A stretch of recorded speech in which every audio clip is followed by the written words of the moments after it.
il a fait des fakes pas possibles. Il a pris 1 million. Il s'est barré de la France. À la fin des 1 an, on était à 8K de MRR. L'année d'après, on est monté à 22. Aujourd'hui, là, on est à 60. Salut, j'ai un SaaS. J'ai réussi à faire 20K. Par contre, je spend 30K. Comment je peux optimiser? Et donc, on doit justifier les dépenses pour avoir la subvention. Il était devant moi. Il m'ouvre le Excel. Il dit, regarde, là, je vais ajouter des lignes. Il m'a dit ça normal. Il m'a dit, regarde, là, j'ajoute des lignes. Le nombre de boîtes qui arrivent juste à 40K en bootstrap, sans financeur, etc. Il y en a vraiment peu. Le directeur d'école a été chopé et lui il faisait quoi? Il s'est monté une collection de Pokémon avec l'argent des subventions. Tu peux avoir une boîte, elle a pignon sur rue, elle est dans un building, à la défense comme tu dis, mais ça fait full arnaque parce que ça trouve des failles juridiques. T'es à combien d'MRR toi, Kiki? Là on va bientôt dépasser les... Et en fait, les backlinks Google Maps te donnent du jus de malade mental. Bon, là, t'attends, t'as tes frères et sœurs et tout. On douille, pourquoi moi je devrais pas douiller les autres, tu vois? Sur Teachee, on a mis 1 an pour arriver à 8K de MRR. Il y a des gens, ils se diraient, mais ça vaut pas le coup. La dérive que ça crée, c'est les mecs qui se disent, ouais, je suis à 2 mois, je suis pas à 10K, c'est pas normal, j'arrête. Si t'arrives à orienter ton SaaS avec une sorte de viral loop comme ça, c'est là où ça devient un canal d'acquisition incroyable. Vous êtes de plus en plus nombreux à suivre Open Source et vraiment merci pour ça. Si vous n'êtes pas encore abonné, prenez une seconde pour le faire. C'est le meilleur moyen de nous supporter et de faire en sorte qu'on puisse continuer à aller chercher les meilleurs profils possibles. On est aujourd'hui l'un des podcasts tech les plus écoutés en francophonie et on fait de notre mieux pour continuer à vous ramener des épisodes de dingue. Pensez à venir nous écouter, que ce soit sur YouTube ou sur toutes les plateformes de podcast. Merci beaucoup d'être là, bon visionnage. Bonjour et bienvenue dans un nouvel épisode d'Open Source. Aujourd'hui, on est très content de recevoir Ariel, le dev ultime. Kylian m'a tanné pour qu'on puisse le recevoir. Il fait apparemment partie de l'élite des indie hackers francophones. Il a monté ce SaaS, celui-ci et aussi celui-ci, si jamais vous n'êtes pas au courant de qui il est. Aujourd'hui, euh, ton taf, c'est de prendre des projets, de les faire avancer. Tu as appris le dev il y a plus de 10-12 ans, à une époque où Ouais. il n'y avait pas tout ce qu'on connaît aujourd'hui. Et du coup, on est trop curieux de pouvoir creuser des projets, creuser ton thinking process. Comment est-ce que tu lances un projet, ton idéation, la partie dev évidemment, product. Et derrière, comment est-ce que tu essayes de launch ça sur le marché. Donc, il y a plein de trucs trop intéressants à aller creuser avec toi. Est-ce que tu peux commencer par nous dire ce que tu fais réellement et quel est ton business de l'intérieur? Bah, avec plaisir, les gars. Déjà, trop content d'être là. Trop cool. Ça fait longtemps que je voulais discuter en plus avec Kylian aussi. Donc, trop bien, trop bien. Et alors, qu'est-ce que je fais? Mon SaaS principal, c'est Teachee. Donc, c'est un SaaS EdTech. En gros, c'est un Shopify, mais pour les formateurs. Voilà. Pour faire vraiment simple, il n'y a pas moyen plus simple de le résumer. Shopify, mais pour les gens qui vendent des formations en ligne. Ouais. Euh, Tu sais que Après, j'étais client c'est de vrai? Teachee 2022. Mais 2022, non. je vendais une formation, j'avais une formation CPF avant que le CPF s'écroule. Et tu sais, il fallait obligatoirement passer par une plateforme agréée, etc. Pour recevoir Exactement, le ouais. CPF. Et moi, j'étais client de Teachee pendant, allez, j'ai churn au bout de 12 mois, je crois. Donc ça va, Ça ça va, va, t'es un bon client. Une bonne ça va, LTV. ça va, ça va. C'était quoi comme formation? C'était une formation, alors, à l'époque, en fait, c'était une formation attends, c'était une formation de création d'entreprise. Ouais, c'est pas bête. On connaît la technique. Donc officiellement sur Teacheasy, c'est la formation création d'entreprise, mais derrière quand les gens prenaient la formation création d'entreprise, on offrait la vraie formation qui était une formation de minage de crypto et Ok. voilà, bon bref. Mais en tout cas sur Teacheasy, c'était une formation, création C'était une formation d'entreprise, création voilà. d'entreprise, voilà, apprendre les bases de Ouais, l'entrepreneuriat, avec un petit exactement. bonus. Voilà, Un exact, petit tu tout iPad noté. bonus, un petit iPhone.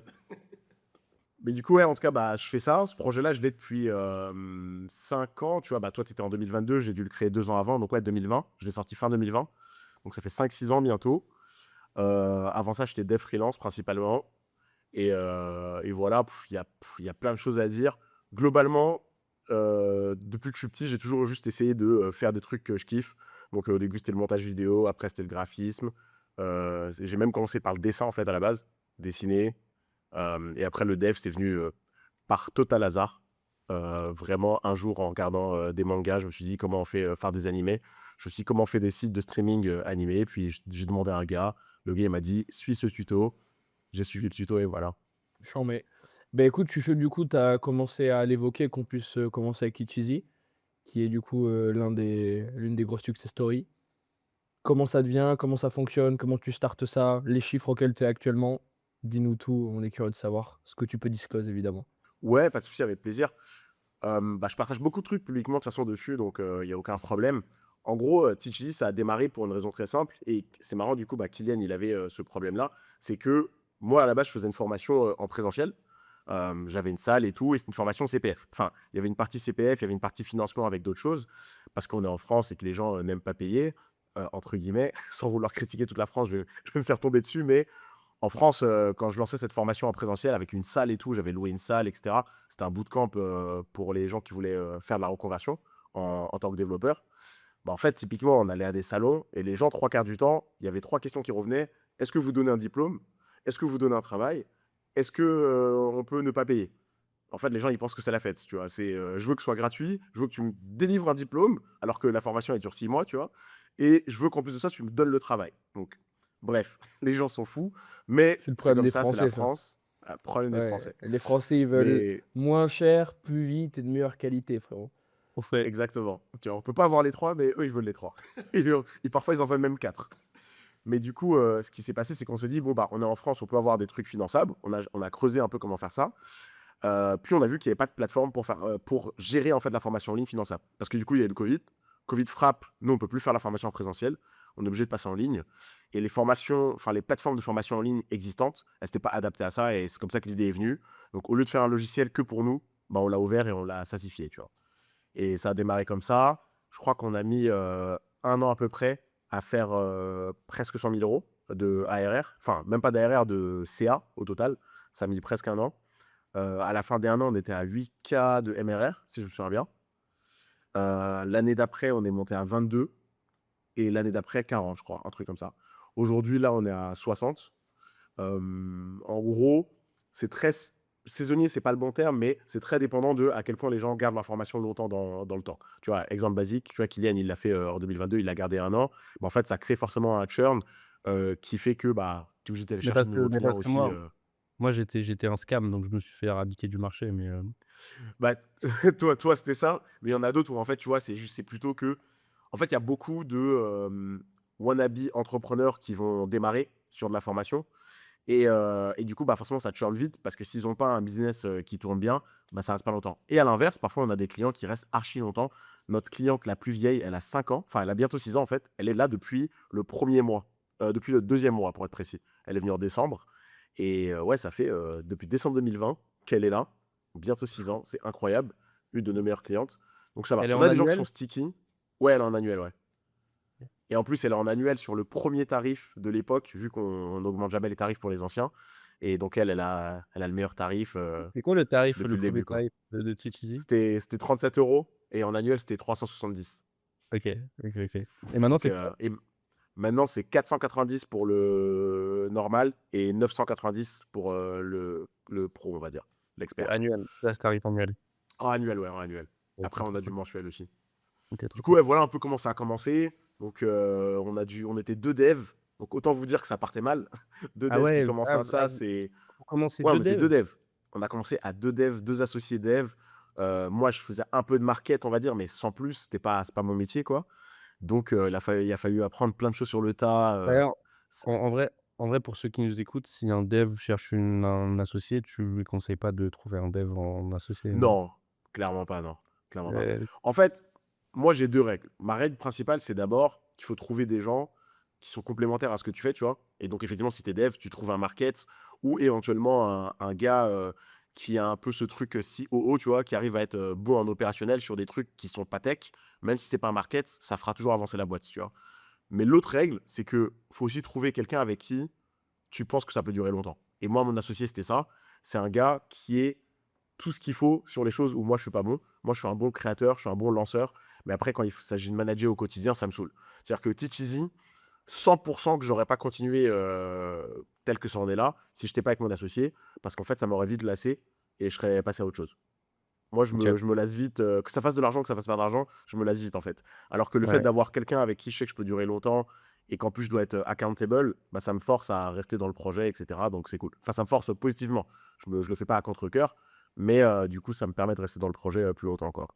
Et ça, c'est un bon point. Comment tu restes accountable? Qu'est-ce que tu mets? Est-ce qu'il y a des points? Enfin, tu vois, je m'interroge parce que quand je vois 2 devs, nous, enfin, moi, en tout cas, en profil, c'est un peu l'opposé de ces mecs-là. Et il y a le truc drôle de effectivement, quand tu t'associes, c'est au moins aussi important d'avoir une personne que tu apprécies, avec qui tu sais que tu vas pouvoir rester longtemps. Moi, dans ma vision perso. Mais pour autant, tu vois, quand tu associes, un marketeur avec un dev, le pourcentage de chances que les mecs qui s'entendent bien et qu'ils arrivent à sortir ensemble en boîte et à kiffer leur vie et à être non pas autant potes qu'associés, mais au moins que ça se passe bien entre eux, en fait, il n'est pas si élevé que ça, parce qu'en général, c'est des profils qui sont quand même assez différents, profondément. Ma question, c'est, est-ce que tu as des tips pour trouver des gars qui t'apportent de la valeur, mais aussi te correspondent humainement? Ou alors est-ce que c'est juste envoyer du volume, essayer, essayer, puis le jour où ça tombe bien, ça tombe bien? Et derrière, comment avec des gars qui ont soit les mêmes compétences, comme vous, vous étiez 2 devs, soit des compétences et du coup des domaines, différents, comment vous restez accountable, tu vois? Moi, quand j'ai commencé, à travailler, on était, 2 associés, de 19 ans.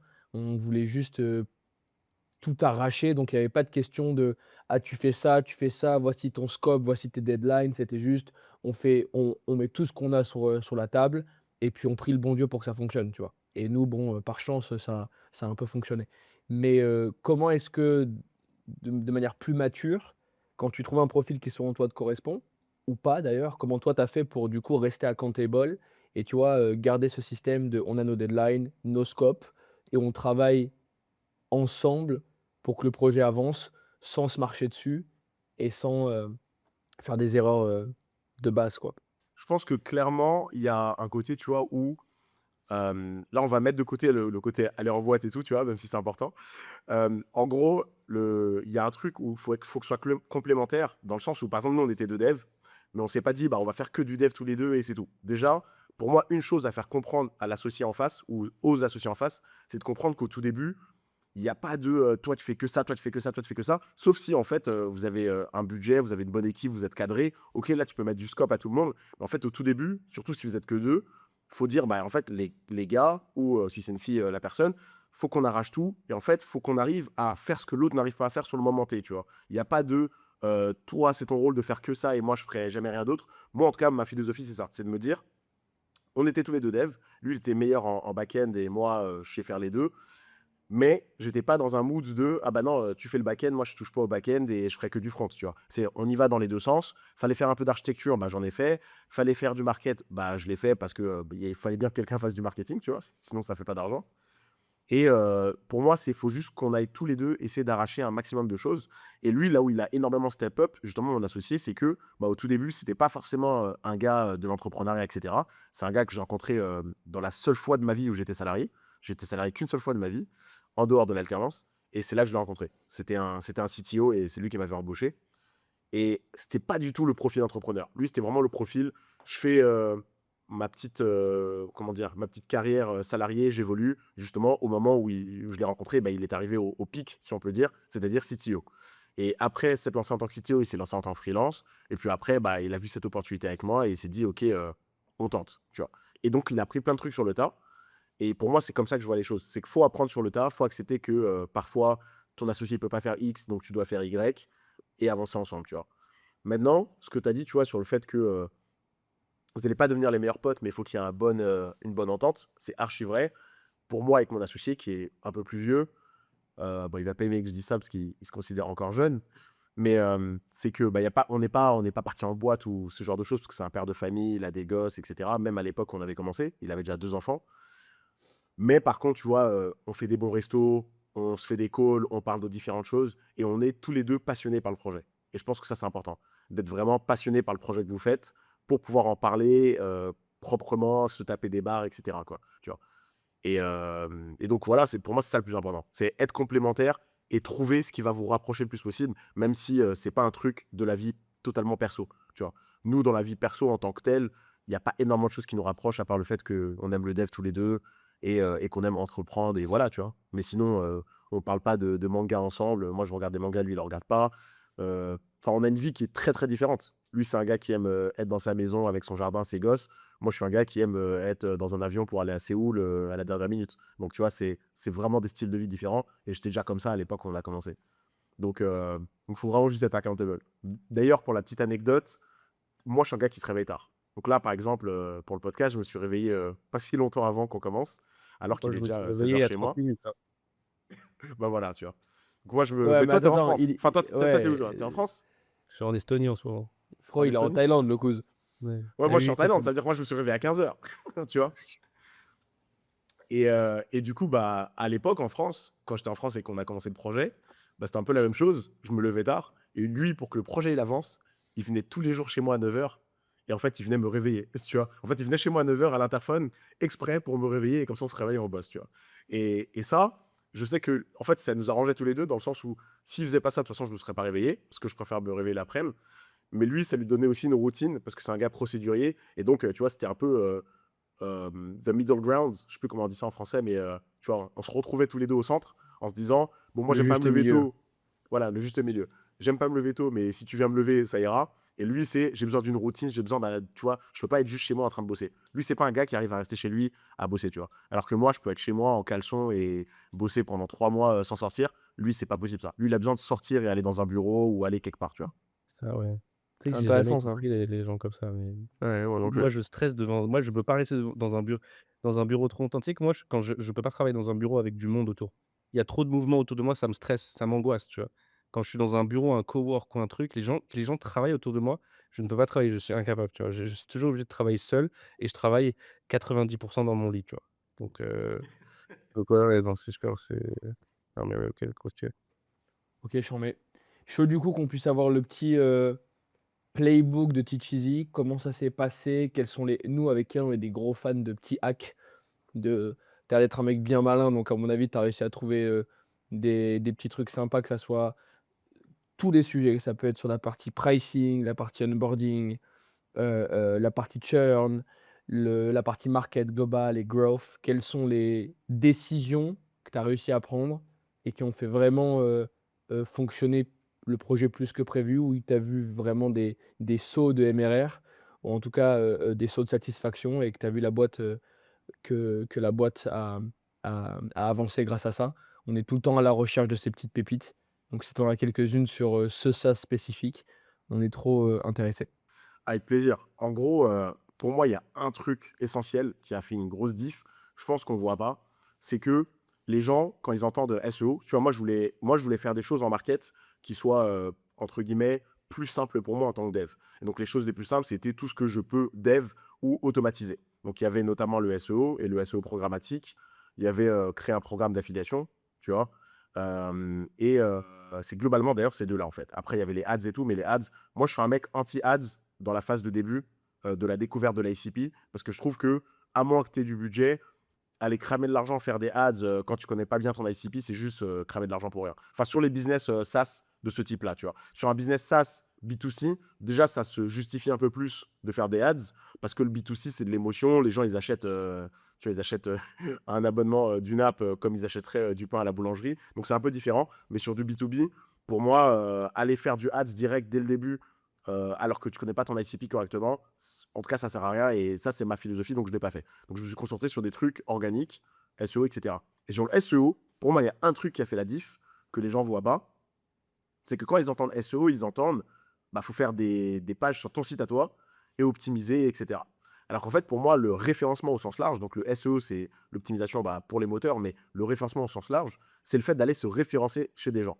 Et donc moi, un des premiers trucs que j'ai fait quand on est sorti, c'est je suis allé me référencer chez des annuaires, tu sais, des articles de blog, d'autres, tous les gens qui faisaient des comparatifs de nous, enfin pas de nous, mais de logiciels comme nous. Bah, je tapais, je me mettais dans la peau de l'ICP, je tapais meilleure plateforme de formation, je sais pas quoi, tu vois, et j'allais voir les articles de blog et je les démarchais, tu vois, comme de la prospection, mais pour être listé dans l'article. Et du coup, je faisais ça et je leur proposais soit rien, en mode tiens, j'ai fait ça, tiens, ça me dirait bien d'avoir ton avis, tu vois. Et ça marche souvent cette phrase, au lieu de dire salut, j'ai fait ça, mets-moi dans l'article, ce qui fait un peu abrupt et un peu, tu vois, qui t'es, je te connais pas, pourquoi tu veux que je te mette dans l'article. J'arrive, je dis j'ai vu que tu as fait un article sur un tel, tu as l'air de bien t'y connaître en outil, moi j'ai fait ça, j'aimerais bien avoir ton avis. Et souvent, ça mène vers 3 réponses possibles. Soit c'est ah ouais, trop top, je vais tester et je reviens vers toi. Et donc moi, après, je le laisse tester et je fais une petite relance. Soit c'est frérot, j'ai un business model, mon business model, c'est que tu dois payer, tu vois. Et donc là, au moins, c'est clair et net. Et en général, moi, je propose de l'affiliation à ce moment-là. Soit, cas numéro 3, direct, ils me mettent gratuitement dessus. Ils font ah top, je te mets dedans, tu vois. Et on a beaucoup plus eu le cas, j'ai un business model, salut, il faut payer, tu vois. Et après, tu négocies, tu dis, je te mets de l'affiliation, etc., etc., tu vois. Et ça, typiquement, c'est du référencement, en fait. Et les gens ne comprennent pas ça. Parce que tu es référencé dans des pages d'autres gens qui, eux, sont optimisés sur le SEO. Vu que je les ai littéralement trouvés en tapant, tu vois, des recherches. Donc ça, c'est ce qui, je pense, a changé le plus de choses pour Teach Easy parce que ça nous a permis d'avoir des backlinks très vite. Et ça nous a permis surtout de créer du bouche à oreille indirect. Parce que, en fait, dans un outil comme le nôtre, l'ICP, c'est un gars qui va aller chercher ce que ses pairs utilisent. Donc, il va naturellement taper meilleure plateforme de formation, avis sur un tel, ce genre de truc, tu vois. Et c'est un truc, je pense, que beaucoup de gens négligent beaucoup trop. C'est d'être dans des listings, dans ce qu'on appelle des listicles, des listes articles, quoi, tu vois, des articles qui font des listes, tout simplement. Et ça, vraiment, c'était game changer. Je l'ai beaucoup, beaucoup fait au début. C'est chronophage, en plus, c'était pré-IA, hein, c'était 2020. Donc, il n'y avait pas de Claude va me chercher tous les gens qui référencent mon concurrent et donne-les-moi. Il fallait un peu aller chercher à la main. Mais on a pas mal fait ça. Ça a amené vraiment du backlink. Autre truc, c'est que notre outil, du coup, ça génère des sites pour les gens, comme Shopify, tu vois. On génère un site pour toi, ton site de formation et tout. Et en fait, ce qui s'est passé, c'est que c'est pas nous qui l'avons cherché, ça, mais c'était ouf. Les gens, ils prenaient leur nom, qui était xyz.teacheasy.fr, ils le prenaient et ils le mettaient dans leur fiche Google Maps, en fait. J'imagine parce qu'ils avaient un numéro ou que sais-je, tu vois. Et en fait, les backlinks Google Maps te donnent du jus de malade mental, Ah du ouais, jus de ok, on baiser. peut après. Et en fait, du coup, tous les gens qui créent des sites et qui créent leur fiche Google, ils le mettaient dans Google. Et nous, vu que c'est un sous-domaine, ça envoyait du jus vers nous de manière incroyable. Et ça par exemple, c'est un bon Du petit jus en tips termes quand de domaine authority, c'est ça? exactement, ouais, exactement, en termes de domaine d'autority. Et ça, Ouais. c'était ouf, parce que, en fait, si tu es sur un SaaS où, en gros, il y a une histoire de nom de domaine et tout, enfin, il y a une histoire, on va dire, de page créée, donc page profil ou autre, qui est publique, aujourd'hui, il faut encourager les gens à créer des fiches Google, tu vois, si c'est un truc professionnel. Bon, si tu fais genre un Facebook like, personne va aller mettre son lien de profil Facebook dans un Google My Business. Mais si c'est un truc un peu pro, tu vois, gros hack de fou de dire à tes clients, au fait, tu savais que tu peux avoir plus de visibilité en le mettant sur Google. En fait, ils en auront peut-être un peu, mais c'est surtout pour toi que ça sert. Parce que toi, du coup, ton domaine, il prend des backlinks à foison, à foison, à foison. Surtout pour les gens, c'est gratuit de le faire. Tu vois. Énorme, ouais. Donc ça, c'est stylé de fou. Du coup, ouais, on a fait un gros focus SEO référencement qui vraiment a pas mal aidé à faire grossir le MRR au tout début. Mais tu vois, il faut garder en tête que c'est dur. Je pense qu'il y a beaucoup de gens et, qui se disent ouais, je vais venir, je vais faire 100K MRR dans les 3 premiers mois parce que j'ai vu un tel qui le fait, un tel qui le fait. Bien sûr, tu peux le faire. Mais ce que les gens oublient, c'est qu'il y a des MRR qui grossissent vite aussi en fonction du business que tu fais. Il y a des business qui, de facto, de par la taille de marché, de par le TAM, seront pas, tu vois, vont pas avoir des MRR de dingo dès le début, tu vois. En tout cas, pas sans avoir des dépenses de ouf, tu vois, pas sans cramer en ads ou autre énormément, parce que le marché veut ça, tu vois. Donc ça, c'est un truc aussi à retenir que les gens, je trouve, ne gardent pas assez en tête. Aujourd'hui, tu sais, les gens, ils pensent qu'ils vont sur Lovable, ils promptent et ensuite après, sans faire de marketing et ils pensent que les gens vont venir et qu'ils vont payer un abonnement et qu'ils vont jamais se désabonner et qu'ils vont recevoir de l'argent tous les mois en étant ensuite dans leur canapé, hein. C'est un peu Ah, le clairement, clairement. c'est un peu mais ce que les gens ont dans leur tête aujourd'hui, tu vois? Donc c'est intéressant que tu en parles et que tu expliques un peu la vraie vie, quoi. Mais là, c'est un Clairement, playbook de c'est fou du coup, différent, ouais. parce que ça. D'ailleurs, avant qu'on continue, le partenaire de cet épisode, c'est Hostinger. Si vous buildez un SaaS, une app, un projet web, c'est eux. Ils ont tout. VPS, hébergement d'applications, accès route complet et surtout leur nouveau connecteur MCP qui connecte votre hébergement directement à Cloud ou Cursor. Le lien et le code promo sont en description et on en reparle un peu plus tard dans l'épisode. Let's go, on continue. C'est un truc que nous, on n'avait jamais. Enfin, alors pourtant, on a creusé avec des. On a eu un vrai crack du SEO avec qui on a creusé fort. Mais alors, cette stratégie-là, du coup, je répète, hein, et puis en plus, maintenant avec Claude, c'est encore plus simple, mais littéralement, vous pouvez checker dans votre niche. Effectivement, des gens qui font des comparateurs avec de l'affiliation ou de la rémunération en mode influence, il y en a des dizaines et des centaines, même aujourd'hui encore plus avec l'IA, parce que ça se crée en 2-2. Mais en gros, c'est ni plus ni moins des sites dans lesquels les gens font des comparaisons.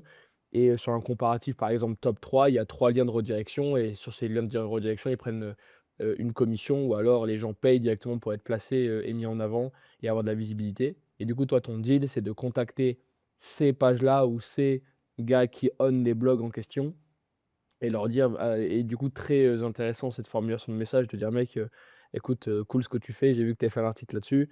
Moi, j'ai créer une solution, curieux d'avoir ton avis et que les gens pouvaient, te pusher direct. Donc tu négociais soit de la fee dans le pire des cas, soit des fois ils te demandaient rien, pousser directement. Ça, c'est un move de dingue et donc ça, pour le coup, pour celles et ceux qui ont, un qui ont un SaaS ou un projet qui peut être, valable ou visible dans ce genre de blog et pensez pas que c'est si niche que ça, hein. Il y a des comparateurs pour tout et n'importe quoi. Pour tout et Donc n'importe vraiment, quoi. allez creuser et mettez un coup de cloud, ça coûte pas grand-chose. Bah, là, il y a une vraie opportunité de choper des backlinks, gratuits et après deuxième truc de dingue avec Google Maps, ça putain, tu vois, ça, c'est un truc que je savais pas, perso, donc c'est énervé. Tu trouves un moyen, donc ils utilisent tes sous-domaines, donc forcément ça va enfin, c'est des sous-domaines, mais le main domaine, il t'appartient, donc les redirections, elles sont comptées pour toi et juste tu fais en sorte de leur trou alors toi, ça fonctionne bien parce que tu avais un site, du coup les gens, avaient le site avec, Exactement, ouais. l'extension, donc c'est top. Si vous avez pas ça, essayez de trouver un moyen pour, donner envie aux gens de mettre en avant, quelque chose que vous pouvez leur offrir via votre solution et ça, du coup, c'est du backlink, gratuit qui apparemment du coup compte bien dans la balance parce que bon, c'est Google Maps, a priori c'est un truc qui est quand même enfin, vachement relié quoi. Et donc c'est du jeu entre guillemets «gratuit», mais qui compte beaucoup. C'est énorme. De fou. Et en fait, tu vois, il y a un truc intéressant aussi, c'est que même si le nom de domaine qu'ils mettent, c'est pas le tien, si dans la page qu'ils mettent, c'est un truc que toi, tu as généré pour eux, si tu arrives à mettre dans ton footer, tu vois, un filigrane avec un backlink vers toi, bah, quoi qu'il arrive, c'est en 2 niveaux, mais ça fait jus de Google vers eux, qui lui-même, du coup, a un backlink vers toi, et quoi qu'il arrive, tu vas un peu bénéficier, tu vois, de ce jus Google. Pas énormément, comme si c'était ton domaine à toi ou au moins un sous-domaine, mais au moins un tout petit peu, tu vois. Donc c'est ça qui est vraiment cool. Mais ça, tu vois, ces estrades trop smart, ces trucs de acquisition/visibilité, peut-être que toi, Kiki, tu peux en parler, mais ce que tu as fait avec Tapit, moi, je trouve que c'est alors, enfin, c'est un peu le business model de base, enfin, c'est un peu le growth de base de ce genre de SaaS. Mais enfin, le fait d'avoir mis, dans les links in bio, enfin bref, genre de partout, powered by Tapit, Tapit sur les liens de partout, bah, ça crée cette brand awareness. Alors que toi, en vrai, tu payes pas pour ça, tu vois? C'est pas de la visibilité que tu payes, c'est Ouais, juste bah, les gens utilisent ton outil. Tapit, c'est le Chaud que même tu bordel, hein. Tu sais, les gens, ils mettent leurs liens sur leur site.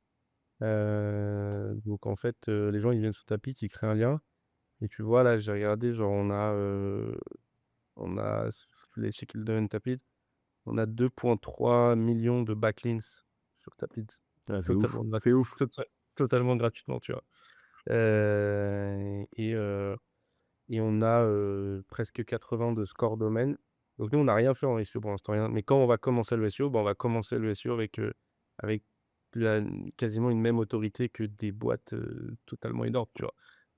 Faut que je cherche, mais il y a des boîtes qui sont énormes et qui ont 80 noms de domaine et nous, bah, on a quasiment la même autorité qu'eux auprès de Google en termes de nom de domaine et ça, c'est dû au fait, bah, c'est tous les gens qui ont créé des liens Tapit et qui les ont mis sur leur site, dans les boutons de leur site, dans leur CTA, partout sur leur site, à l'intérieur de leur app, heu, plein d'exemples. Et ouais, c'est un peu le même délire, hein, que, heu, que Ariel avec Kitcheesy et avec cette histoire de site web. Sûrement qu'il y a des gens qui ont mis des liens Tapit dans des fiches Google Ads. Je pense que c'est possible aussi. Je mais sais oui, que c'est C'est sûr, totalement c'est possible, sûr, c'est totalement Heu, possible. c'est j'ai sûr. pas check, mais il faudrait que je regarde. Et ouais, tu sais, ouais, les gens ont foutu des liens Tapit partout et toi, je pense que c'était pareil. Les gens, des fois, tu as dû voir des trucs, tu te dis: «Mais pourquoi tu mets là?» Je comprends pas. Ça Ouais, parce que les t'intéresse? gens, ils font leur promo, tu vois? Ils font leur Ah promo, ils oui, mettent leurs liens partout et ah ouais, c'est intéressant en vrai quand tu commences à avoir un produit qui a de l'usage, tu vois que les usages, ils te dépassent. Au début, tu as une idée et puis en fait, après, les gens, ils font n'importe quoi avec ton produit. Tu fais: «Ah mais putain, c'est vrai qu'on pourrait potentiellement faire ça» et puis après, faut faire ça. Ça, c'est important d'être proche des clients et de discuter avec eux et de regarder ce qui se passe plus régulièrement sur son produit en termes d'usage. Mais ouais, en tout cas, c'est un peu le même bordel. Nous, on n'a pas encore fait de SEO. Là, on va commencer là bientôt. Hem, mais mais du coup, bah, on a un domaine qui a un score authority, une autorité de domaine qui est ouais, qui est assez bien élevée. chauffé déjà, donc Pour un domaine qui a même pas de blog, qui a rien, qui a toutes ses pages, elles sont pas du tout optimisées. On a 3 landing pages sur le site. Donc heu, donc ouais, 100 c'est un peu la même chose. Ouais et c'était un truc que tu avais, Non, prévu, genre? non, non, pas du tout. Mais moi, j'avais pas ça, je connaissais vraiment rien aussi. J'ai découvert ça après, tu vois. Non, non, j'ai rien prévu. Le même en fait, j'ai découvert tous ces canaux d'acquisition avec le temps, tu vois. Parce que bah, aujourd'hui, on n'a qu'un seul canal d'acquisition, c'est celui-là, hein. C'est juste le product led growth, hein. Juste qu'on a du product led growth à tous les niveaux. Donc, sur le LinkedIn bio, sur le deep link, sur les QR codes, plus la recommandation, plus tu vois, c'est. Non, non, non, non, j'ai découvert ce que c'était le domaine authority peut-être 5 mois après le lancement de Tapit, tu vois. Donc non, non, non, non, c'était pas prévu. Et là où c'est boosté sur Tapit, c'est qu'en plus, c'est sur le domaine racine, tu vois. C'est sur Tapit direct, pas de sous-domaine, rien. Donc, c'est du full jus qui va vers Tapit. Et là, c'est d'autant plus incroyable. Ouais. Ouais. Et là, on est en train de bosser sur un nouveau produit qui s'appelle les Store, qui est un concurrent de Stan Store que tu dois connaître, Ouais. Ariel, je crois. Et du coup, on est en train de bosser là-dessus. Et là, le product led growth, il est encore plus boosté parce que là, tu possèdes les mails. Donc, je m'explique. Donc, tu as le product led growth du LinkedIn bio. Donc là, tu as le LinkedIn bio, tu as marqué quoi sur tapis de machin. Ensuite, dans un store, tu as 2 autres pages. Tu as les pages checkout, en fait, parce que tu processes les paiements. Donc, le mec va cliquer sur un lien et ça ne redirige pas vers un website. Non, là, tu rentres dans le funnel. Donc, c'est un funnel. Donc là, tu processes le paiement. Dans le paiement, il y a encore des powered by, powered by Tapit, powered by Tapit de partout. Quand tu payes, la page de récap order, c'est une page powered by Tapit encore une fois. Et là, en fait, on va évidemment envoyer beaucoup de mails à nos users. Mais là, à ceux à qui on va envoyer le plus de mails, c'est aux clients de nos clients. Parce que nos clients, du coup, ils vont faire, bah, ils vont vendre des choses et eux, bah, du coup, c'est à nous de faire partir les mails d'envoi du produit digital, d'envoi d'accès à la formation, d'envoi d'accès à la communauté, de factures, de machin. Et en fait, tous ces mails-là, mais c'est énorme, ça fait des millions et des millions de mails parce qu'en fait, t'en faut même, bah, tu vois, on a un produit, c'est le Lead Magnet. Tu donnes ton mail et t'as un produit, tu reçois un PDF ou un truc, tu reçois ce que tu veux par Ouais, un mail. truc gratuit, ouais. Exactement. Après, le mec, il arrive dans sa base customer sur Tapit et après, il peut le retarget par mail, etc. Et bah, ça, pareil, c'est nous, on l'envoie. Donc là, on own les mails. Et là, bah, ça, pareil, tu vois, là, c'est encore plus grave parce que là, bah, c'est genre, il y a du powered by Tapit, on va mettre du powered by Tapit partout dans le mail, tu vois. Et ça, des mails comme ça, on va en envoyer une tonne, tu vois. Donc ça, Stan Store, c'est vraiment le plus gros play product led growth que je suis en train de bosser Ouais, avant. eux, en ce moment, ils sont forts. Ils sont très, très forts, Stan Store. Là, ils lancent Ouais, ouais, Stanley aussi, là, en ce moment. ouais, Enfin, ils lancent plein de trucs, là. Ils sont un ouais, peu partout. ouais, Mais c'est une ouais, belle, eux, c'est très, très fort. c'est Et une tu belle. vois, eux, typiquement, Stan Store, là où c'est fort aussi, c'est que bah, il y a eu il y a eu un gros truc d'affiliation.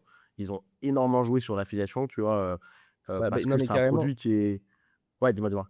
carrément, l'affiliation, c'est un produit. Donc, en gros, je t'explique. Exactement. Tu arrives dans Sun Store.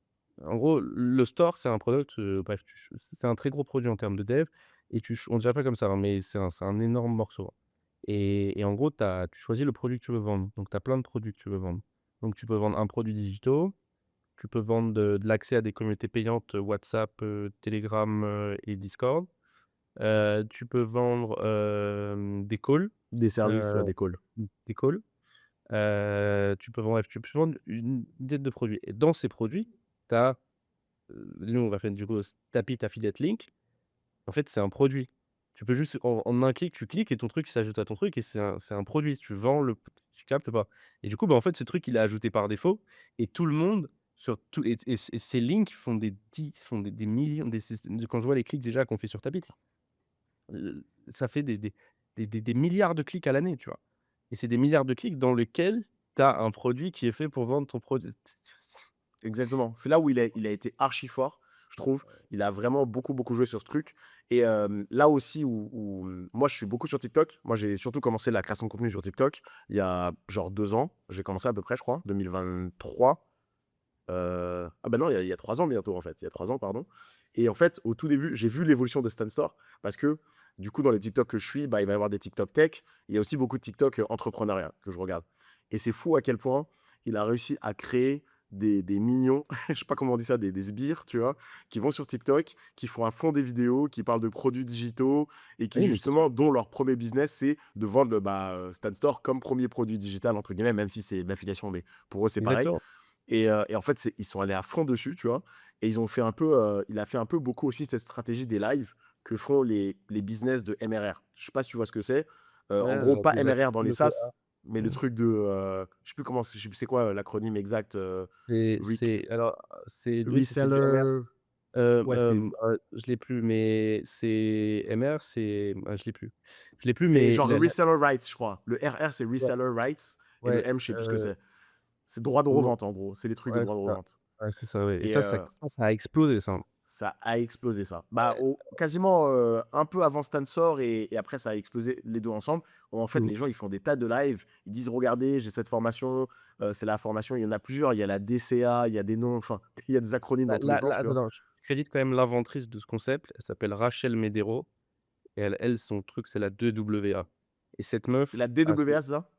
ça, c'est la plus grosse, c'est la formation US. Après en France, faut t'expliquer, en France, c'est arrivé 1 an et demi après.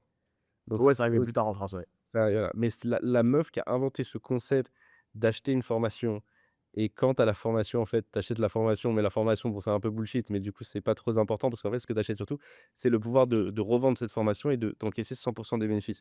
Ce qui est, sur le papier, un business model exceptionnel, hein. C'est pas il y a aucun scam là-dedans. C'est genre, tu achètes une formation et tu payes, et d'ailleurs, c'est là où tu as le plus gros taux de succès. Parce que les mecs, pour rentabiliser leur, achat, ils ont besoin de faire une vente. Donc à force de faire des lives tous les jours, ils vont la faire, la vente à 500 balles, et à 500 balles, ils ont rentabilisé leur entrée dans la formation, tu vois? Et Heu, d'ailleurs, beaucoup de mecs, crient au scandale là-dessus alors que c'est enfin, je veux dire, combien de boîtes dans le monde font du c'est juste du white brand, hein, ni plus ni moins. C'est t'achètes, il y a tu pas poses un de fee pour pouvoir vendre un produit et en fait, juste own les droits du produit. ouais, That's it, les basta. gens, tu sais, ils En parlent fait, de en gros, Ponzi, mais il y a pas de en gros, Ponzi si tu parce veux, que c'est le sujet, il est compliqué parce que, enfin, moi, je suis d'accord avec vous sur le sujet. En fait, là où les gens ils font la confusion, c'est quoi? C'est que c'est avec les schemes pyramidales. C'est qu'en fait, ça ressemble beaucoup à un scheme pyramidal par défaut parce que tu te il y a aucune dis, pyramide. bah, non, il n'y a aucune pyramide. Mais les gens, ils pensent que c'est une pyramide parce que tu as le côté, bah, pour accéder à la formation, mais en fait, c'est une formation, bah, tu dois payer, mais après, tu as les droits, etc. Et en fait, c'est ce côté-là où, bah, tu as quelqu'un qui vend une formation, puis les autres, ils revendent la formation, puis les autres, ils revendent. En fait, les gens, ils voient ce côté, tu sais, Oui, mais cascade, c'est une et pyramide donc ils plate, pensent à la pyramide. elle monte jamais, la pyramide, parce que tout le monde touche Exactement. 100 des bénéfices. Bah, Exactement, alors, On voilà. reverse enfin, pas une ou alors, commission. ouais, mais oui et non, frérot. Parce que regarde, évidemment qu'il y a pas de pyramide dans le sens où celle d'au-dessus, elle prend pas des coms à Elle sur prend pas 5, des 8, coms 10, en 15 dessous. niveaux. Par contre, la réalité, c'est que mathématiquement, il y a toujours un moment où la personne qui vient juste d'arriver ne trouvera plus personne pour vendre une formation. Ah bah, Et en Exactement, ouais. ça, je fait, peux t'assurer que ce moment, il va jamais arriver, frérot. mais en fait, si, parce que si tu regardes juste mathématiquement que tu te dis une personne average pour rentabiliser sa Une formation, elle doit vente. faire, ouais, mais disons que pour faire une vente, elle doit faire 10 lives, admettons. Et ben en fait, si tu compounds ça, il y a un moment où juste mathématiquement, il y a plus assez de place. Mais non, mais En fait, t'ima le TAM, il est pas infini, malheureusement. Le TAM, il est pas non, infini, mais tu le vois. TAM de ce marché, il est infini. Toutes les daronnes, Non, toutes les Mais c'est non, un ta frérot, c'est faux. non, il est pas Mais du infini. coup, genre, c'est là où c'est tricky. C'est que comme c'est extrêmement, extrêmement deep, c'est très deep comme marché, tu as le temps. tu tout le Mais monde, par quoi. contre, là où c'est tricky, c'est que tu auras toujours ce truc-là de si tu pousses mathématiquement, que tu fais toujours, parce que c'est des factoriels. Si, enfin, tu vois, s'il te faut 10 heures de live pour rentabiliser un achat, Oui, bah, bon, si tu mets 100 000 personnes factorielles, bah, c'est en fait des trucs, tu vois, après c'est plus c'est comme possible. tout, hein. OK, alors juste ce qui se passe dans ce business-là, c'est que le business se durcit avec le temps. Comme tous les business, hein, comme le monde de Oui, l'infoproduit, comme comme beaucoup de l'e-commerce, business. Ouais, le business se professionnalise avec le temps, tu vois? Et mais et comme tu as ce truc-là de, tu vois, on est tous les de ce business, segment ça, de hein. marché et on vend au même segment de marché, back to back, on reste, même s'il est très deep, on reste sur ce segment de marché. Il y a, et moi je peux comprendre si je me mets dans la tête d'un consumer average mass market, je peux comprendre ce truc de, mais attends, je comprends pas, il y a juste une formation, ils la revendent aux mêmes personnes, back to back, c'est un scam, C'est tu vois. ça. Mais En fait, c'est là où ils pensent que c'est un c'est scam, dur. exactement. En fait, c'est la Et perception du pourtant scam parce que sur la forme, ça ressemble à du pyramidal alors que non, ou du MLM, tu vois, que beaucoup de gens Ouais. considèrent comme du bah, non, scam. c'est pas du Euh, MLM, Exactement, c'est pas du MLM, mais en fait, c'est dans l'apparence, les gens ils pourraient penser ça. Mais oui, moi je dans suis 100% l'apparence. d'accord. En fait, c'est ce qui est fort, c'est que bon, il y en a où je pense où ils ont fait avec des formations éclatées au sol, mais en fait, la plupart du temps, c'est quand même des formations correct, tu vois. Ouais. C'est-à-dire que c'est bien pour un débutant, tu vois. Moi, j'en ai regardé 2-3 justement, parce que moi, je suis un acheteur compulsif de formation, où j'achète plein de formations pour le kiff, de juste Ouais. observer si elles sont bien faites. Ouais. Et du coup, C'est ça. il y en a quand même plein, elles sont bien pour, comme tu dis, la mère au foyer de base. La mère au Ouais. foyer ou le père au foyer de base qui se dit, je veux me lancer dans le marketing digital.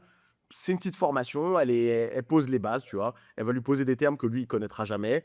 Et donc, c'est cool. Donc, en soi, ça, c'est pas un scam. Et donc, mais c'est un business model de fou. C'est un business model de fou. Mais Et en après, France, ouais, ils ce ont qui est commencé à fou aussi, l'amener.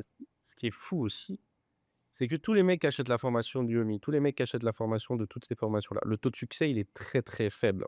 La plupart des gens ne feront jamais 1 € en e-commerce, ne feront jamais 1 €.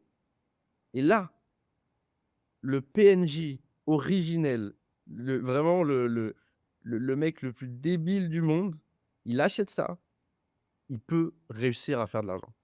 Et le taux de succès de ces formations, c'est énorme. Je pense qu'il y a au moins 90 les gens qui ont les 10 je pense que dans ces formations, il y a au moins 90 des gens qui ont ROI de leur investissement. Donc parce que la formation, c'est 497 et comme tu récupères 100 pour récupérer ça, il faut que tu vendes une formation. Ah, Il faut vraiment 490, c'est vrai. il faut vraiment être débile pour pas réussir à vendre une formation. Ça veut Mais dire que même ouais, ouais. non, mais je peux En, t'assurer en que fait, j'ai vu des trucs sur TikTok, gros. J'ai vu des gens frère, je peux t'assurer que le niveau, il est vraiment très faible et ces gens-là arrivent à vendre et même beaucoup plus qu'une formation, hein, donc le taux de succès est est est très élevé dans ce genre de truc, tu vois? Je suis convaincu clairement. que le taux de succès est beaucoup plus élevé qu'une formation e-com parce qu'il y a beaucoup moins de barrières à l'entrée, tout Ouais, simplement. voilà. Même C'est si ça. aujourd'hui, genre avec l'IA, Shopify, et cetera, ça se fait en 2-2, mais quand même, il faut trouver ton produit, linker, et cetera. En fait, pour du mass market très, très standard, la moindre action, c'est une super bonne excuse pour give up. Donc au plus tu ajoutes d'actions, au moins les gens avancent. Et sur des formations, nous, on connaît les stats parce que c'est notre marché, sur des formations mass market, comme des formations e-com ou trading, très broad, ne serait-ce que le temps, toi, tu dois savoir aussi les chiffres, Ariel, mais ne serait-ce que les taux de complétion de formation Ouais, elles sont sont, catastrophiques. sont assourdissants, mec, tu vois. Et donc, je pense que c'est très loin des 90% de ROI. Par contre, je pense que c'est beaucoup. Enfin, nous, on connaît, genre, sur des formations qui coûtent entre 1 500 et 3 000 euros non, plus, entre 990 et 1 500 euros sur le marché francophone. Le taux de réussite, enfin, le taux de ROI sur du Make Money, c'est entre 1 et 3 à 4%, tu vois. C'est ça, la réalité. Parce qu'en fait, tu en as déjà 60% qui passent pas la 10e vidéo. Ceux qui vont jusqu'au bout de la vidéo, qui regardent les lives de coaching, et cetera, c'est peut-être 20% au final de la base classique. Là-dessus, il y a les gens qui appliquent, ceux qui appliquent pas, ceux qui appliquent bien, ceux qui appliquent pas bien. Donc déjà là, tu en fais sauter encore la moitié, donc il te reste 10%. Et sur les 10%, tu en as peut-être 10 ou 20 ou 30% des 10% restants qui ont réellement appliqué, qui vont réussir. Ce sont ça les stats du marché, même si les gens n'arrivent pas à y croire. Je vous garantis que c'est les stats du marché. Mais Ouais. par contre, ce qui est sûr, c'est que au plus tu simplifies le process, à savoir juste, mec, tu as un lien, tu fais des lives TikTok, voici le script ou voici les grandes étapes, les grands trucs que tu vas dire sur ton live TikTok, fais-le de manière stupide, sans réfléchir. Mmh. Ben, c'est sûr que les résultats sont Moi, attention, significativement plus quand je intéressants. dis 90 je parle pas de success story, hein. Je parle de quelqu'un qui a au moins vendu une formation et a ROI son investissement. C'est juste ça, quand je parle de 90 je parle pas de quelqu'un qui génère 10 000 € par mois. Ouais, Voilà. ouais. Non, non, mais Je, je c'est là où je pense, suis je d'accord qu'il pense y a quand un vrai même débat, que. c'est que c'est le Je plus pense. décrié, et pour Ouais. autant, c'est là où effectivement les résultats sont pas beaucoup plus bas que ce qu'il y a autour, quoi. Je pense que c'est là où il y a les résultats les plus hauts, ça c'est certain. Peut-être pas 90%, tu vois, peut-être plus un 70, un 60, mais c'est sûr que au moins une personne arrive à vendre une formation, parce que comme il dit Kylian, le niveau il est bas, tu vois. Genre sur les lives TikTok que je voyais, tu voyais des ventes où la personne vraiment littéralement elle s'est juste connectée 1 heure et elle parle, et il y a quelqu'un qui dit je suis intéressé, tu vois. Mais en fait, là où justement, on en revient toujours au même truc, c'est que tu vois, tu prends une formation e-com, la promesse, c'est OK, tu vas faire un site e-com, tu vas faire de l'argent grâce au site e-com.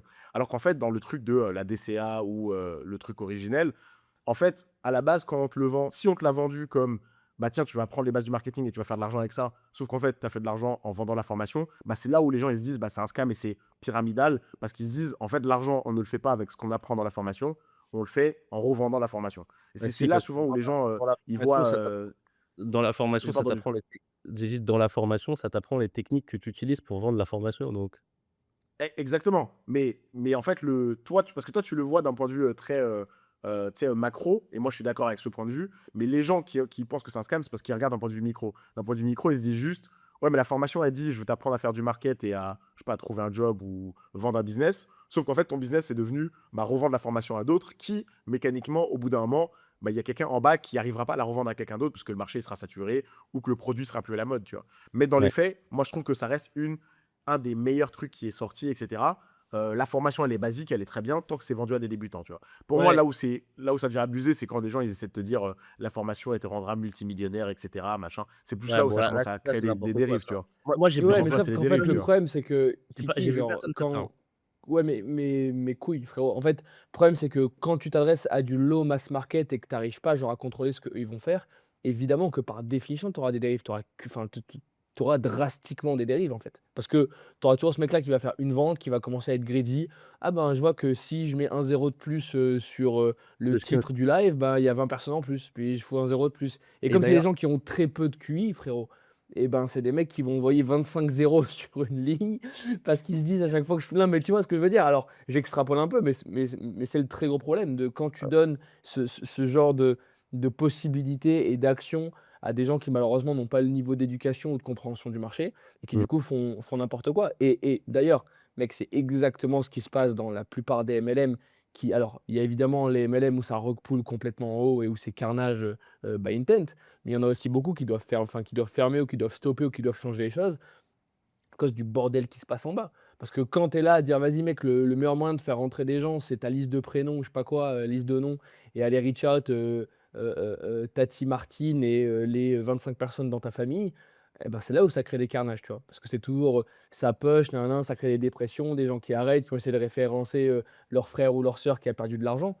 C'est c'est en ça que c'est néfaste, en fait. C'est pas le business model en tant que tel, c'est toujours l'exécution et les gens à qui on donne le alors pouvoir. le MLM, c'est écrit noir sur blanc, mathématiquement, tout le monde se fait douiller. Ça, c'est le il y a quand même Non, pas le heu, MLM, genre mais ça mathématiquement, dans cette pyramide du MLM, je sais plus c'était quoi la stat, mais il y a 97 des gens qui ne vont jamais gagner d'argent dans cette oui, mais ça pyramide. dépend des produits, tu vois? Genre, par exemple, quand tu as des MLM de produits, genre, qui vendent du product, Herbalife, tu vois? Moi, je trouve que c'est un bon exemple. C'est une boîte qui a 40 piges et qui vend, des compléments alimentaires. Mec, il y a des mecs depuis, moi, je connais des gars qui travaillent avec Herbalife depuis, 7-8 ans, qui gagnent 10 000 €, 15 000 € par mois mais parce que c'est une boîte de produits. Le Comment vrai on écrit? problème, ça a été Herbalife, H-E-R-B-A Ouais. Life. C'est Le vrai connu? problème, ça a été les MLM trading, investissement, Du c'est là où les gros scams sont Futur arrivés. Infinity et cetera, tu vois? Ouais, c'est, Omega Pro, nin nin nin, c'est là où les gros scams sont Non, arrivés. Mega Pro, eux, c'est encore pire. Ouais, mais Tu frérot, vois, genre, tu sais, en fait, t'en as trop, ça dépend toujours du produit que tu vends. Et surtout, en fait, la vraie dérive pour moi, c'est comment les gens ils font le marketing après, tu vois. C'est Ouais, les gens qui vont faire le marketing pour toi, comment ils le font et à quel point ils vont être des abuseurs sur ouais. le ticket d'entrée, etc. C'est là où ça part, hein. Bah, tu sais quoi, pour l'anecdote, moi, il y a des gens qui ont essayé de me ramener dans un scheme pyramidal. J'avais 18 ans. Et putain, c'est ouf cette histoire. C'est venu comme un flash. Je venais d'avoir le bac. Moi, j'étais éclaté au sol au lycée. Je savais même pas si j'allais avoir mon bac. Au final, je l'ai, mention, et j'étais trop content. Et je me dis, bon, bah, je vais aller en informatique vu que j'ai appris le dev dans mon coin. Et un jour, je sais pas pourquoi, parce que j'étais toujours à l'affût d'autres opportunités. Il y a un pote, il me dit, mec, c'était vraiment juste après le bac. Il me dit, mec, j'ai une réunion à Gare de Lyon.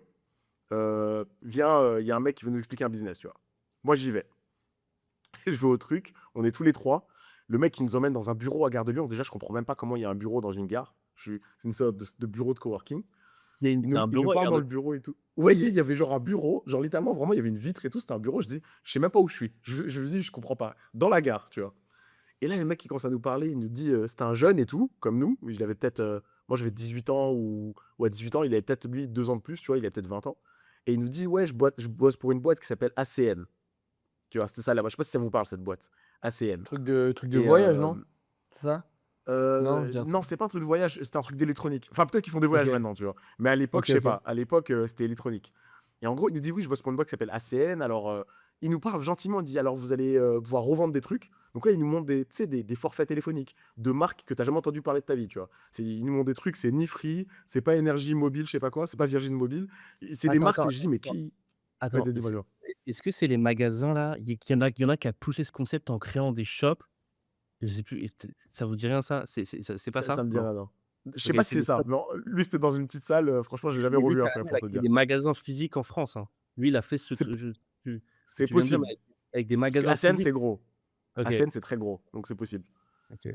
Vas-y, Et continue, donc, continue. le Bon. mec, il nous disait, ouais, bah, vous allez vendre des forfaits téléphoniques, vous allez vendre, tu sais, des téléphones fixes. Et il me disait, mais à qui va acheter ça? Il dit, bah, tu le vends à ta tante, à ton père. C'est vraiment, il me disait ça normal, tu vois. Vends-le à ta tante, à tes frères et sœurs et tout. Et je lui dis, ok, c'est quoi les commissions? Et puis, il explique les commissions. Puis, je dis, ok, bah, c'est quoi les modalités pour rentrer? Déjà, ça sentait très mauvais, mais je voulais aller au bout du process, tu vois. Je dis, c'est quoi les modalités? Il me dit, bah, tu payes, en fait, il y a un ticket d'entrée. En fait, c'est pour une formation, on va te former au bureau, machin, machin, tu vois. C'était genre 500 balles, je crois. 500 piles, tu vois. Et je rentre chez moi avec mon pote, on en discute. Mon pote, il était vraiment déter, il voulait craquer. Je lui dis, frérot, ça a l'air d'être un scam, pas possible, s'il te plaît, ne craque pas, tu vois. Je dis, moi, je vais pas craquer, ne craque pas. Au final, moi, je dis non au mec. Mon pote, il était à deux doigts de dire oui, donc qu'est-ce qu'il fait? Il dit au mec, il est hésitant. Le mec, il lui dit, écoute, on a une soirée, viens à la soirée. Mon pote, il m'envoie des vidéos de la soirée, c'était n'importe quoi. En fait, c'était une putain de grosse soirée dans une salle des fêtes, avec musique à fond, avec je crois, le directeur départemental du truc. Parce que tellement c'est gros, c'est US le truc, je crois, de base. Le directeur départemental de France, il vient, il a un micro, il fait le MC, tu vois. Et en fait, tout ça, c'est fait pour que tu te sentes, tu sais, comment dire, galvanisé par la foule et tu dis, ok, vas-y, je signe. Et du coup, mon pote, il a failli signer, mais il a dit, non, vas-y, il a dit, non, vas-y, je signe pas. Mais à la fête, il m'a dit, il était vraiment à deux doigts de signer parce que t'es là, il y a de l'ambiance, il y avait du champagne, il y avait machin, t'as 18 ans, tu vois tout ça, tu te dis, ok, je signe, ça a l'air d'être fou. Mais ça, c'était littéralement un scam parce que, bah, en gros, tu payes 500 pour rentrer. Et en fait, ce qu'ils disent pas, c'est que après, t'as 1800 balles de plus à payer parce que, voilà, ils vont te trouver une excuse, tu vois. Faut repayer 1800 balles. Et en gros, pour remonter tout cet argent-là, bah, bon courage. Parce qu'en gros, toi, tu touches 25%, je crois, si je me souviens bien, des ventes que tu fais. Et donc, quand tu vends des forfaits téléphoniques à 50 balles ou 100 balles, bon courage pour retrouver tes 500, puis ensuite les 1800 par la suite, tu vois. Et ça, c'était full scam. Et ça a été d'ailleurs, je crois, en France, au bout d'un moment, ça a été interdit, ce truc-là, ACN Global ou je sais plus quoi, tu vois. Ok. ACN Pyramide, je vais taper ça pour voir. Vous tapez ACN Pyramide, vous allez trouver. Je suis en train, Voilà. je suis en train, je suis All, en train de chercher là. All Communication Network, voilà, c'est ça, est une société Ok, américaine de marketing relationnel fondée en 93. génial. Ouais, c'est génial. Mais maintenant, ils ont poussé le truc dans les assurances et tout. Il y a Micode qui a fait une vidéo là-dessus, si vous voulez aller voir. Non, mais C'est ça pas sert à sa rien à voir, dernière. frérot, tu parles d'un truc de fou, toi. Tu vois de quoi je parle? Bien sûr, mais non, mais ça, c'est pas du MLM, ça. Ça, c'est de Non, mais c'est l'arnaque oui, assurantielle pure. oui, mais c'est le même délire. Là, il parle plus des mêmes, il parle de vente des forfaits téléphoniques. Là, c'est ça. Non, frérot, là, c'est ACN, c'est la boîte de MLM. Ok. C'est Ok. une boîte de MLM ACL. C'est une En boîte gros, de ils MLM. te disent. Parce qu'en fait, le MLM, au final, c'est pas sur ce que tu vends, c'est sur juste le process de comment les gens Ouais, rentrent dedans ouais, pour vendre, genre, tu vois. le MLM multi-level marketing, c'est juste le business model. Ok. C'est juste Exactement. ce système-là qui, en fait, n'est pas stupide, qui est d'ailleurs le business model de Tupperware, hein. Enfin, c'est juste, Exactement. tu parles à des gens, tu vends un produit, sur le produit que tu as, tu prends des coms, et le mec d'en bas, s'il revend le même produit, tu prends aussi des coms. C'est juste que tu as un multi-level, donc plusieurs niveaux de rémunération. Basta, tu Ouais, vois. mais le mec Micode, il a enquêté sur les mecs là, cite bon, Ouais. ça c'est du génie. Enfin, c'était genre au niveau de l'arnaque, c'est du génie parce que ça, c'est le Bah, MLM poussé, boosté avec des bureaux de baisers à la Défense, des ça c'est niqué ce truc. Allez voir cette vidéo, elle est En fait, intéressante. tu vois, dans le milieu des arnaques, les mecs sont forts, tu vois. Là, on va même pas commencer à parler des arnaques dans le milieu de la formation, tu vois. Parce que là, on rentrerait, enfin, de la formation en France, tu vois. Là, il y a aussi plein d'autres trucs. En fait, les mecs qui font de l'arnaque, souvent, ils trouvent des. Peut-être, tu peux avoir une boîte, elle a pignon sur rue, elle est dans un building, à la défense, comme tu dis, mais ça fait full arnaque parce que ça trouve des failles juridiques et des C'est quoi moyens. les plus belles arnaques que tu as vues toi en formation en ligne? En formation, bon, il y a eu les classiques iPad, tout ça, mais en formation, je crois la plus grosse arnaque que j'ai vue, c'est un gars qui a réussi à faire.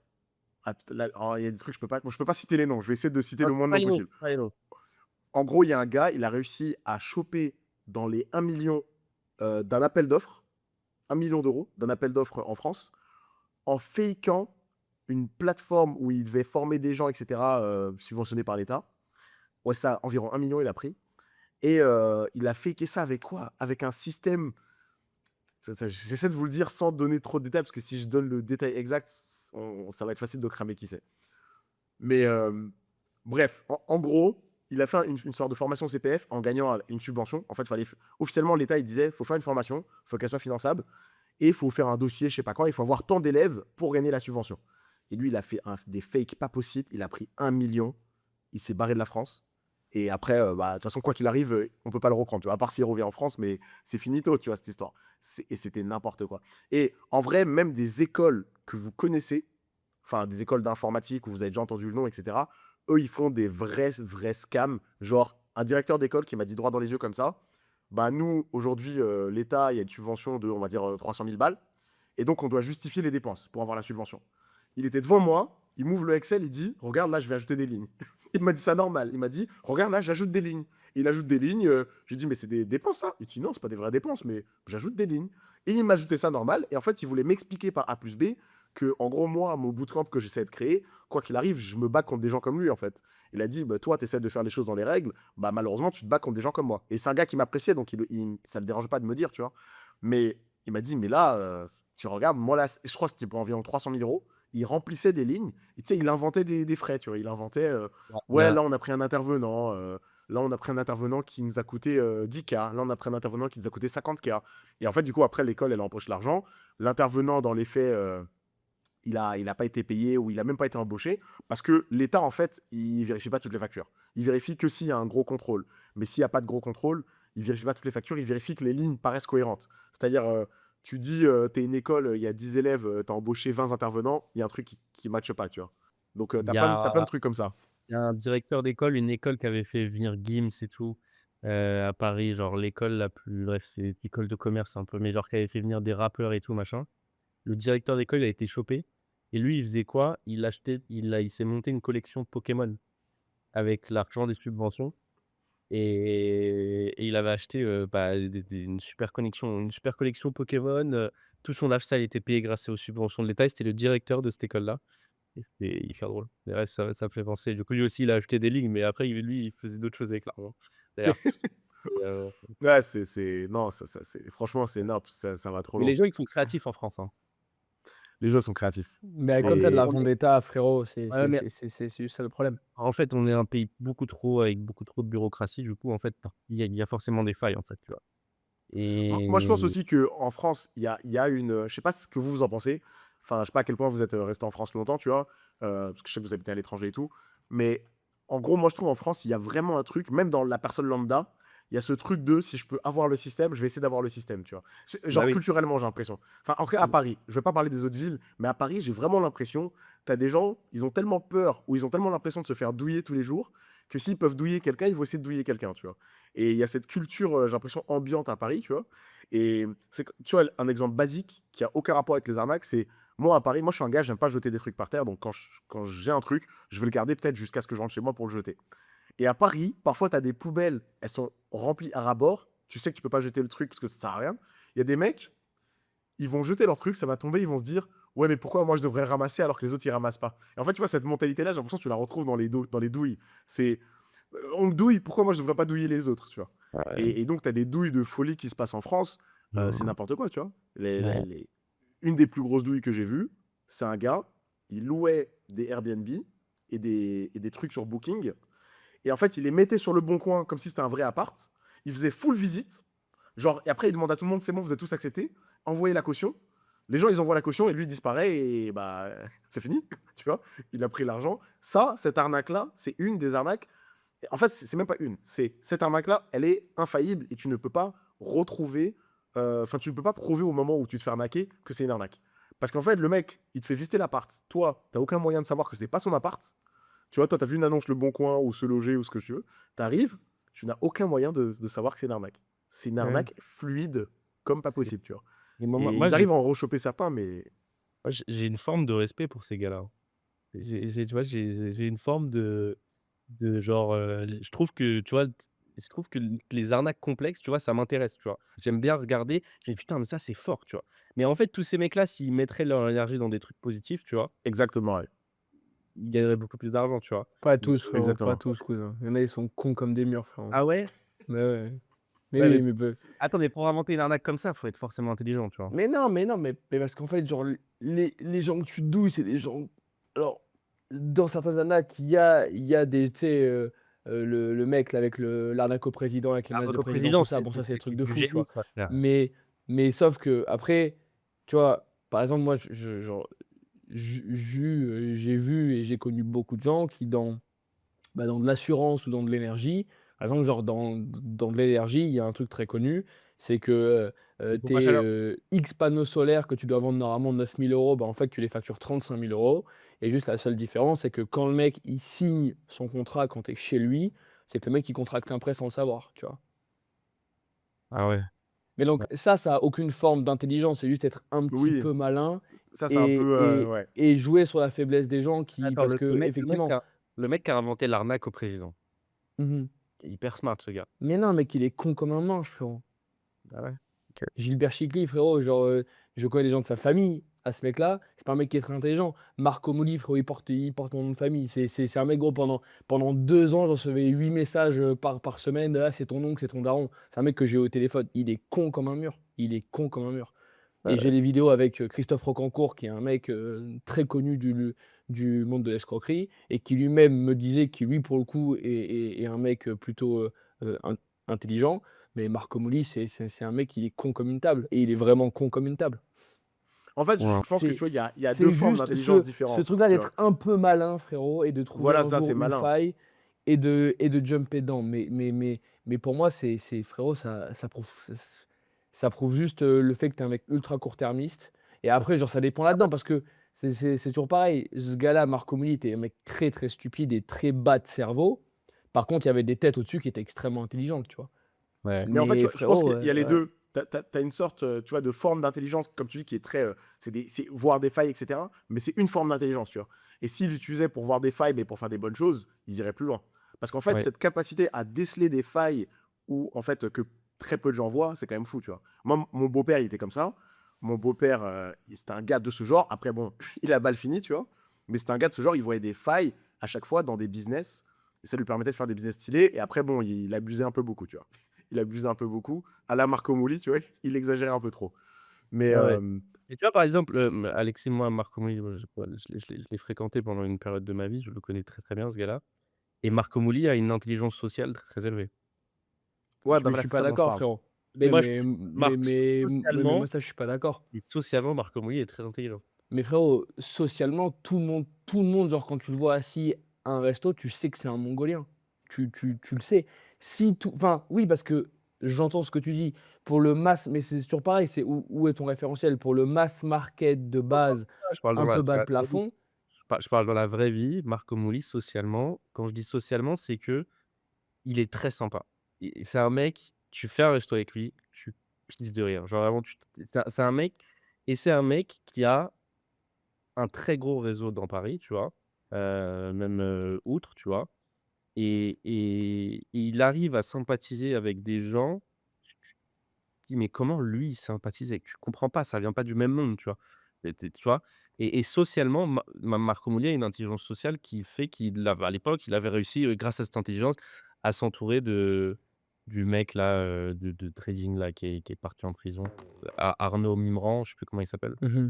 Hem et mais socialement, c'est un mec intelligent vraiment, socialement, mais il a que cette intelligence-là et après le reste, bah, après il a de l'ego, donc après il fibre, après il part en cavale, il repart en prison parce que l'État le rechope.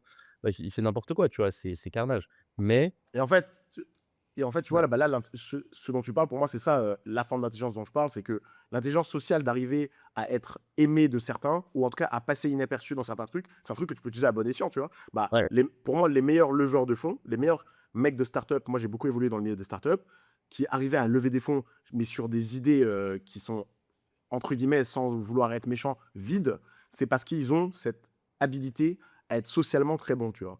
À aller à un rendez-vous ou à réussir à parler à la secrétaire de je sais pas quoi d'une manière qui fait qu'ils arrivent à parler à rentrer dans le bureau alors que normalement, tu passes pas le bureau. Tu vois? Normalement, frère, tu restes au bureau, t'as pas rendez-vous, tu passes pas. Mais tu as des mecs, ils ont cette sorte d'intelligence sociale à se rendre aimable et à, tu vois, rentrer dans des trucs, tu vois. Ouais, 100%. C'est, Et tu vois, ça, c'est un skill de dingue dans la vie, tu vois? Ça, ah oui, c'est ça, c'est un un vrai skill de, skill. ça, c'est un skill de fou. Et c'est un skill où j'ai l'impression que j'arrive pas à savoir à quel point tu peux l'apprendre. J'ai vraiment l'impression que c'est très dur et que c'est un truc presque Ah, inné de certains. C'est dur à apprendre, tu vois. Parce que c'est ça des petits viendra. détails. C'est une sorte d'observation que tu vois la personne, elle a fait telle réaction, tu sais comment réagir. Et j'ai l'impression que c'est très très dur à apprendre ces Ouais, micro-expressions, micro-interactions, etc. Tu vois. Mais bon, ouais, là on pourra continuer des années sur ce sujet. ouais, c'est pas sûr. Non, c'est pas sûr. Mais ouais, mais du coup, ouais, vas-y Alexis, je te laisse recentrer là parce que on s'est un petit Ouais, peu égaré. on a divagué un Mais peu. en vrai, on aime bien divaguer, les gens, ils kiffent, quoi, ouais. Non, écoute, pour revenir, petit cheesy du coup. Alors évidemment, on met une séparation parce qu'on vient juste de parler d'arnaque, donc des fois ça peut peut-être paraître un peu bizarre. Heu, est-ce que du coup, est-ce que tu as fait le tour des points importants qui te semblaient cohérents sur les gros jumps qu'il y a eu, sur les résultats que vous avez eu de votre côté? Est-ce que derrière, il y a d'autres projets sur lesquels, enfin, que tu veux parler, qui te paraissent intéressants? On sait qu'en tout cas, moi, de ce que j'ai récupéré et ce que je suis allé creuser, qu'aujourd'hui tu lances des projets. C'est aussi, un truc, que tu fais pour continuer à grandir, évoluer. En tout cas, j'ai vu qu'il y avait un sujet peut-être de studio, quelque chose du genre. Donc je suis chaud que tu puisses un peu en parler et savoir, ce que tu fais aujourd'hui et qu'on aille continuer à récupérer de la valeur. Ouais, carrément. Alors, en gros, moi, ce qu'il faut savoir, c'est que ça reste Teach Easy mon main focus, parce que je pense que OK. tu peux pas avoir le même niveau de focus sur deux projets. C'est quasi impossible, tu vois. Sauf si c'est des projets qui sont déjà montés depuis un moment, tu as une équipe, tu vois, etc. Là, ouais. Mais en fait, le niveau de focus qu'il faut pour qu'un projet monte, tu peux pas l'avoir sur d'autres, tu vois. Donc, j'ai fait plein de petits projets à côté. Il y a le studio que j'avais commencé un peu pour accompagner des gens. Au studio, tu vois, pour donner quelques stats, je crois qu'il y avait 14 personnes qui sont rentrées. Il y en a facile 8 déjà qui ont arrêté. Tu vois, pour diverses raisons, hein. Parce que, en fait, je pense que beaucoup de gens sous-estiment la résilience qu'il faut et la ténacité qu'il faut pour que ton projet il marche. Tu vois, parce qu'on voit trop de success stories, etc. Donc, en fait, on a plein qui ont arrêté, comme je dis, pour diverses raisons. Parfois, c'est juste, il n'y a pas eu de fit entre eux et un collègue à eux. Parfois, c'est, bon, au final, la vie salariée m'a rattrapé. En fait, il peut y avoir plein d'excuses qui peuvent être des excuses valables, mais qui, à la fin de la journée, montre pour moi en fait que parfois on a sous-évalué la ténacité qu'il fallait pour tenir dans le temps, tu vois. C'est que, comme j'ai dit, tu vois, sur Tichy, on a mis 1 an pour arriver à 8K de MRR. Il y a des gens, ils se diraient, mais ça vaut pas le coup. Tu vois, ils se diraient, mais ça vaut pas le coup d'attendre 1 an pour atteindre 8K. Ils se disent, mais 8K, c'est rien. 8K, je fais 8K en freelance, les doigts dans le nez. Mais parce qu'en fait, les gens, ils mesurent pas, ils mesurent pas des choses de manière équivalente. Tu vois, ils vont se dire, bah tiens, une pomme et une orange, c'est la même chose. Bah non, c'est une pomme et une orange, frère, c'est pas comparable. Et en fait, bah, faire du freelancing ou faire du SaaS, c'est deux business différents, avec des objectifs finaux différents. En freelance, tu peux faire beaucoup d'argent court-termiste, mais tu peux pas vendre une activité de freelance. Tu vois, tu peux pas te vendre toi. Le freelancing, c'est toi. Tu peux pas dire à quelqu'un, tiens, rachète-moi. Tu vois, c'est pas possible. Un SaaS, ça se revend, etc. Ça se valorise, ça fait plein de trucs. Et surtout, c'est pas pour avoir le même style de vie. Moi, j'étais freelance, j'avais un style de vie qui me convenait très bien, mais j'ai changé quand même mon temps contre de l'argent. Puis au bout d'un moment, j'ai fait du SaaS. Ça me permet de décorréler mon temps de mon argent. Et c'est des plaisirs différents, en fait. Il n'y en a pas un qui est mieux que l'autre, mais du coup, il y en a un qui va demander une ténacité différente de l'autre. Et donc, sur le studio, là, il y a, pour dire les choses clairement, il n'y a aucun projet qui marche, qui a été rentable.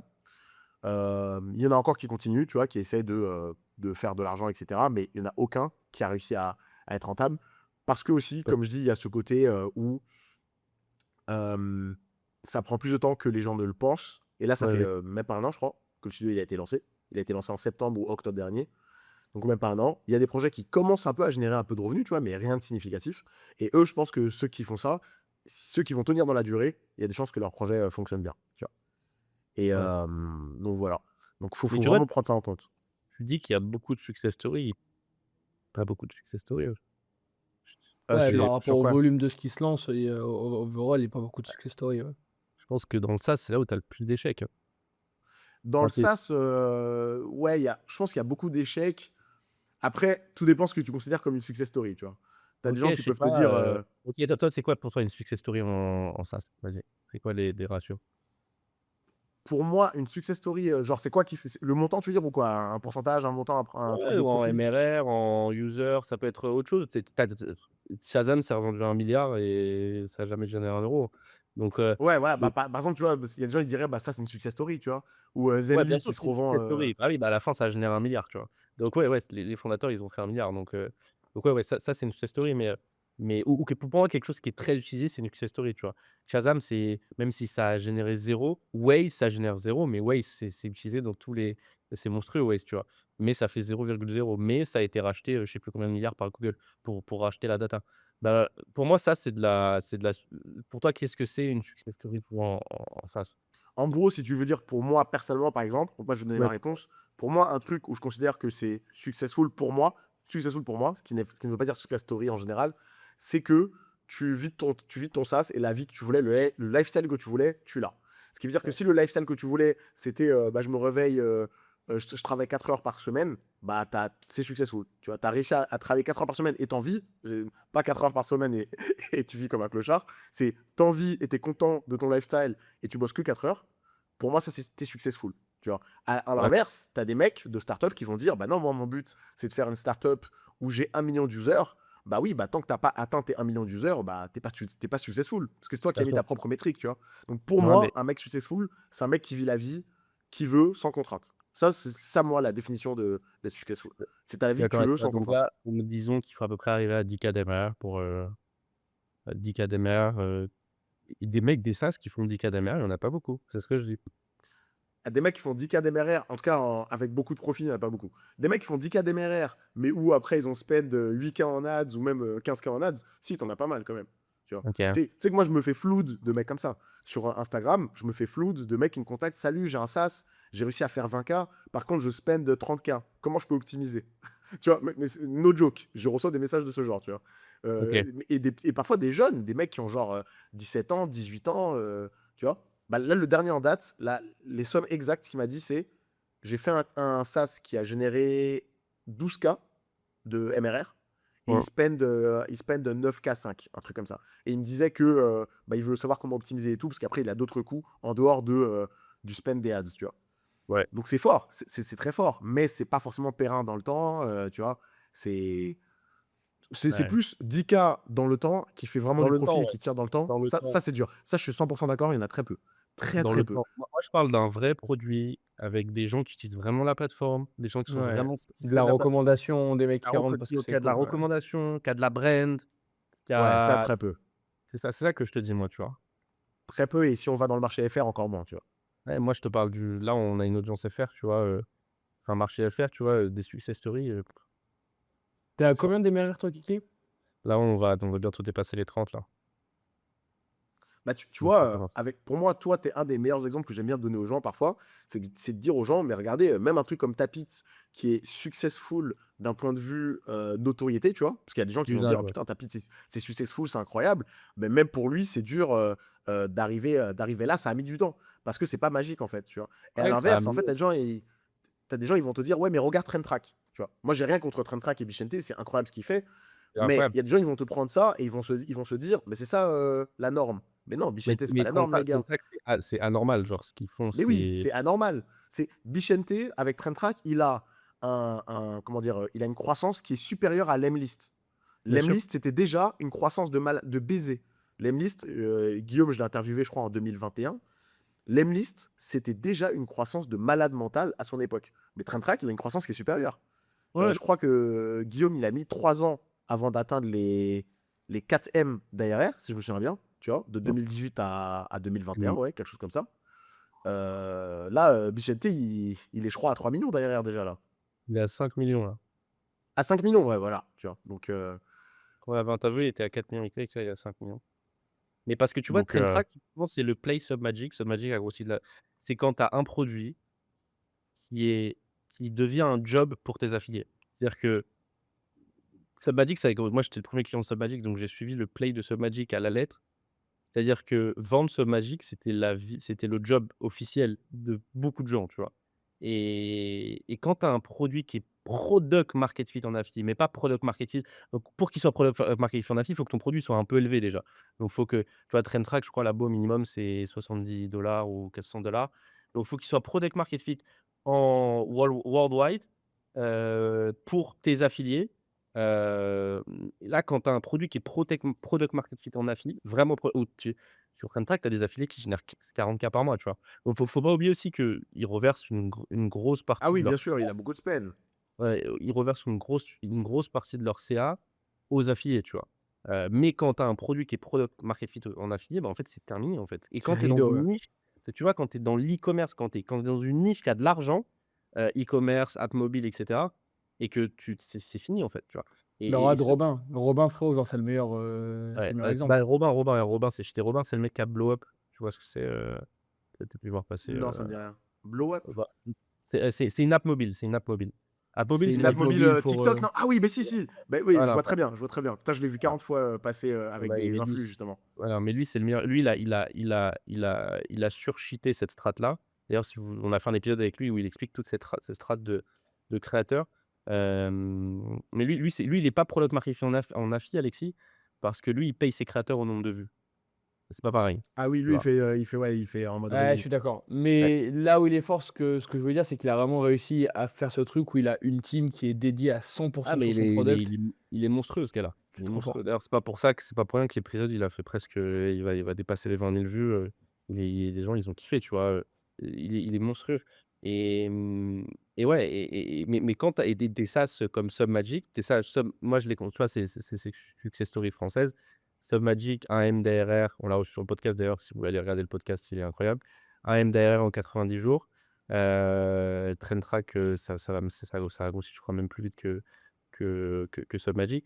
Des sas comme ça, j'en ai 2 à t'en citer sur les 4-5 dernières années. J'en ai pas d'autres là. En français bootstrap, j'en ai 2 à te citer, tu vois? Donc non, pour moi, il y a pas tant de success story que ça, tu vois? Non, C'est il y mon en a pas énorme, il y en a pas énorme si on part sur des très, très gros trucs, c'est clair. ouais, En fait, ouais, déjà, qui dépasse les 10K, bon, tu vas en avoir quand même, mais pas énormément. Dès que tu ouais, dépasses 20K, encore moins. Et là, 50K, 50, je dirais même 40K, c'est un threshold où tu vois vraiment une grosse séparation dans le marché déjà. C'est-à-dire que le nombre ouais, de boîtes qui arrivent juste à 40K, il y en a au final en bootstrap, hein, sans financeur, etc. Il y en a ouais. vraiment peu, tu vois. Justement, puisqu'on parle de tout ce qu'il faut mettre en place pour scaler un SaaS sérieusement, le partenaire de cet épisode, c'est Hostinger. Concrètement, c'est du VPS, avec accès route complet. Vous pouvez déployer ce que vous voulez, Laravel, Node, Python, sans aucune limitation. Ce qui m'a réellement intéressé aujourd'hui pour notre audience, c'est leur nouveau connecteur MCP, qui connecte directement votre hébergement à Cloud ou Cursor. Vous codez avec votre IA, vous déployez sans changer de workflow. Ils hébergent aussi N8N en auto-hébergé, si vous voulez automatiser vos process. Bref, Hostinger, c'est vraiment un partenaire de confiance pour toutes les personnes qui souhaitent développer leur projet en ligne. Et vous avez le lien en description avec le code promo. Merci beaucoup Hostinger de nous faire confiance. Merci à vous de continuer à nous supporter au quotidien et on retrouve directement Ariel pour la suite de l'épisode. Et après, si on commence à parler de 100K MRR, 200K MRR, 300K MRR, là, on rentre chez les ovnis, tu vois. Ouais, On chez rentre chez les les ovnis, ovnis, voilà. tu vois. Bah, T'en as, c'est bah, important de t- le faire, parce que les gens, ils pensent que c'est pas des ovnis, ils pensent que c'est pas exactement, des ils ovnis. pensent que c'est la norme. Ils pensent que c'est la Ils norme. pensent que ça, Mhm. c'est Mais le SaaS, tu vois? alors qu'en fait, non, tu vois. Mais ça veut pas dire qu'on peut pas y arriver, puisqu'après, sinon, il y a des gens qui disent, ouais, pourquoi vous Attention! découragez? Non, on décourage pas. Exactement. Mais il faut garder en tête aussi que, que déjà, va faire 10K MRR. Tu vois, étape par étape, vise 1 million si tu as envie, il n'y a pas de souci, 1 million d'AMRR. Il faut être, tu vois, il faut être comment dire, ambitieux. Mais derrière, les gars, faut pas arrêter au bout de 2 mois en vous disant, ouais, ça fait 2 mois que j'ai commencé, je suis pas Ah, à c'est sûr. 10K, c'est pas normal, donc j'arrête. Parce que c'est ça pour moi la dérive que ça crée, c'est les mecs qui se disent, ouais, je suis à 2 mois, je suis pas à 10K, c'est pas normal, j'arrête. Tu vois. Et en fait, il y a Ouais. beaucoup de gens qui pensent ça, qui pensent dans 2 mois, ils seront à 10K et c'est Et les en fait, prochains Bichente ou ouais, comment il mais s'appelle, le mec qui fait le truc qui fait de la vidéo là. heu, Lui aussi, tu vois, il a pas mal pété en pas soit longtemps. Tela, Euh, j'ai oublié comment il s'appelle. Redis, c'est quoi le nom? Screen Studio, Non, non, Loom. pas Screen Studio, un truc, tu sais, de génération de vidéos IA. Genre pour TikTok, pour la TikTok Money. C'est un français aussi. Ah, Remake It. Remake It, voilà. Tu vois, Remake It aussi, de belles perfs, etc. Mais pareil, lui, il fait partie pour moi encore une fois, des gens qui déjà l'ont fait sur la durée. Ouais. Même si c'était quand même assez rapide, on va dire. Mmh. Mais c'est pas la norme, tu vois. Mais il y a des gens qui vont Ouais. penser que c'est la norme. Attention, après, il faut faire attention à tous, différents types de SaaS aussi, tu vois? Faire attention à ce style de SaaS, c'est que si lui, il stoppe son market, c'est plus un SaaS, hein. C'est-à-dire que genre des produits comme ça a 40-50-60 de churn, hein. Donc, Ah oui, ça a beaucoup de charme parce que c'est du B2C. Et en et plus, voilà. il a beaucoup de spend parce que c'est beaucoup de Et crédit IA, tu vois. Donc, exactement, exactement. Donc, il faut c'est aussi, ça, c'est à prendre en compte. C'est que si lui, il stoppe son market, enfin, en gros, sa base de clients, elle se régénère tous les 2 mois, tu vois? À peu près. Donc ça, c'est pareil, tu vois?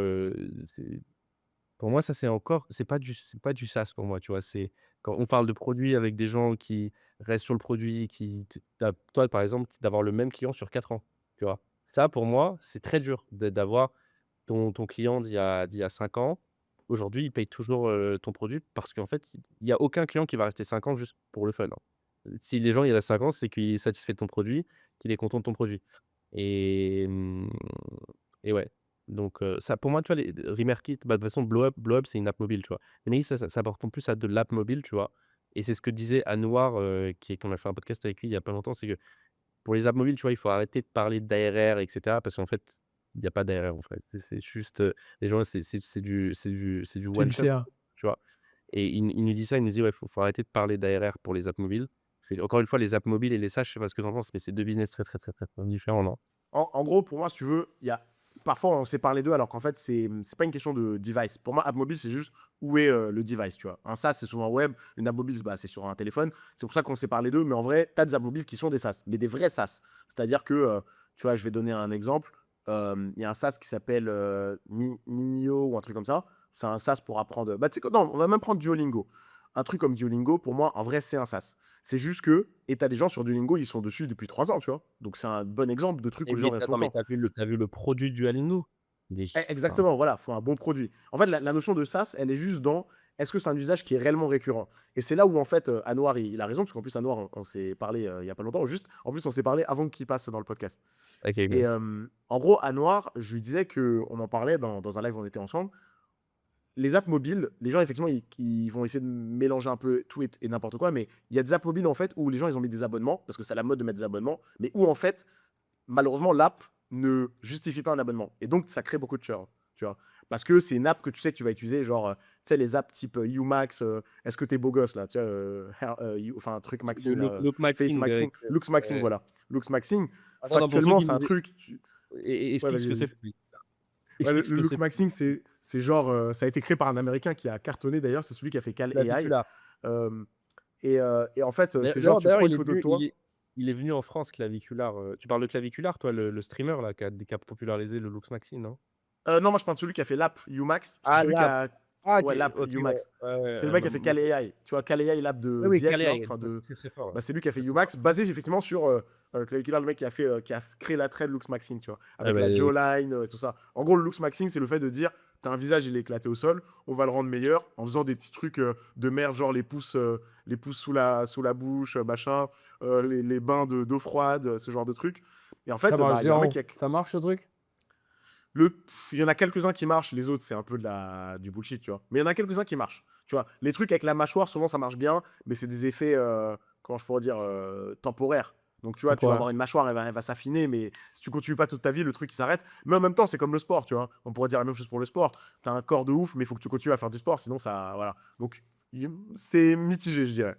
Mais du coup, il y a un mec, il a fait une app qui s'appelle Umax, où en gros, tu prends une photo de toi, il te dit un score, souvent, il met un score éclaté, tu vois, pour te dire, mec, t'es chum. Et il te dit, voilà, si tu veux plus de, plus de jantes féminines ou de jantes masculines si tu as envie, et bah, faut que faire X, Y, Z. Et donc, il mettait ça derrière un paywall à abonnement, parce que c'était la mode. Mais la réalité, c'est qu'un truc comme ça, dans les faits, les gens, ils s'en servent que 2-3 mois. Donc, tu vas forcément avoir de churn. Et donc, c'est pour ça que les apps mobiles, elles vont maximiser les annuels. En se disant, bah, si je vends de l'annuel, bah, j'augmente ma LTV. Donc, voilà. Mais en fait, oui, ce annuel, c'est du CR en vrai. Parce qu'au bout d'un an, le mec, à moins qu'il ait oublié, il va annuler, tu vois. Donc, Ouais, ouais, bien on sûr. est plus sur du CA. On est plus sur du CA, clairement, 100%. Mais tu Mmh. as quelques exceptions en SaaS qui peuvent être en app mobile aussi. Mais Ouais, ouais, clairement, ah, mais pour moi, la vraie vas-y. distinction, elle est sur B2C vs B2B, on va dire, tu vois. Tous les Ouais. trucs B2C de particuliers lambda, c'est-à-dire que c'est pour le fun, c'est pour un hobby. Là, ouais, là, tu vas avoir des churn max, tu vois. Et Ou sinon, après, tu vois, tu des apps qui ont des dynamiques où la LTV se calcule sur 10 ans. C'est ce que nous ouais, disait, Anouar, genre Tinder. Tinder, les mecs, ils ont envie de baiser, ils vont sur Tinder. Après, leur vie, elle change. 6 mois après, ils reviennent sur Tinder et ils exactement. repayent. Et du coup, en fait, à la fin, Bah, en fait, le mec, il quitte jamais vraiment Tinder. Parce qu'en fait, la première fois qu'il est sur Tinder, bah, il a réussi à baiser avec. Donc en fait, il sait que ça marche. Donc en fait, après, il va revenir, tu vois? Exactement, c'est du Et on and off, il revient. c'est du on and off, voilà. C'est des apps on and off, tu vois? Mais et tu vois, ça, c'est des business très intéressants aussi, tu vois? Ouais. Ça, clairement, Ouais. c'est des très très bons business parce que justement, bah, il y a un usage récurrent du fait de la vie, de comment fonctionne ta vie, tu vois. C'est, Ouais. bah, en fait, c'est comme les apps de sport. D'ailleurs, les apps de sport, à la Freeletics, etc., souvent, ça fait ça si l'app, elle est sticky, tu vois. Si Strava l'app, elle est bien Strava sticky, Strava, Strava, c'est un bon exemple de success story B2C en app. C'est trop fort tu vois. Strava. Tu Quand t'as cours? un truc sticky comme ça, les gens, ils... Non, moi, je cours pas, moi, je cours pas. Moi, je Putain, fais très peu de, Strava de sport. Strava. Tu cours toi, Alexis? Tu connais Strava? Non, mais je cours app, mais ouais, Strava, c'est trop, c'est trop. Non, mais Strava, Strava, c'est c'est monstrueux, incroyable. les gars. Et Strava, même le product led growth de Strava, avec toutes les stories partagées, Ouais, les stories avec le petit screen de ton tour, c'est avec frérot, avec mais avec l'animation là, qui te met tout le tour que tu as fait ton dans ouais, la ville ton et le mec qui riposte en story Insta, c'est trop fort. moi, je serais vraiment curieux de savoir quel est le split entre leur growth, tu vois, sur ce qui est revenu parce que je pense je serais vraiment curieux de savoir le pourcentage que représentent ces putains de stories sur leur growth Ah yearly, mais tu c'est vois? monstrueux, mais c'est Je pense que c'est le monstrueux, ouais. fondateur, il racontait ça, c'est mec, c'est des centaines de milliards de vues gratuites par mois, tu vois? Ouais, c'est C'est incroyable. c'est Malheureusement, monstrueux. c'est trop compliqué à calculer, tu vois. Alexis, tu voulais savoir comment calculer ça. En fait, c'est impossible parce que c'est du bouche à oreille, entre guillemets, tu vois. C'est de la viral loop. Et en fait, quand la personne, elle arrive, à moins que dans l'onboarding, il y ait une question texto, est-ce que tu as vu un screen Strava, tu vois. Et je sais pas s'il le Ouais. demande, mais c'est très Mmh. dur à calculer parce que bah, il n'y a pas de, tu sais, il y a pas de lien, il n'y a pas de Non, il y a pas tracking, de il n'y a rien, tracking, quoi. il y a pas de T'imagines Il n'y a pixel, rien. relou. Strava, ils sont bientôt à 1 000 000 derrière. Et ça, Ah, je mais trouve mais que des trucs comme ça, c'est fort. C'est fort. c'est une super exemple de success story app B2C. Et ça Ouais. fait combien de vues monthly, tu penses, overall sur des stories?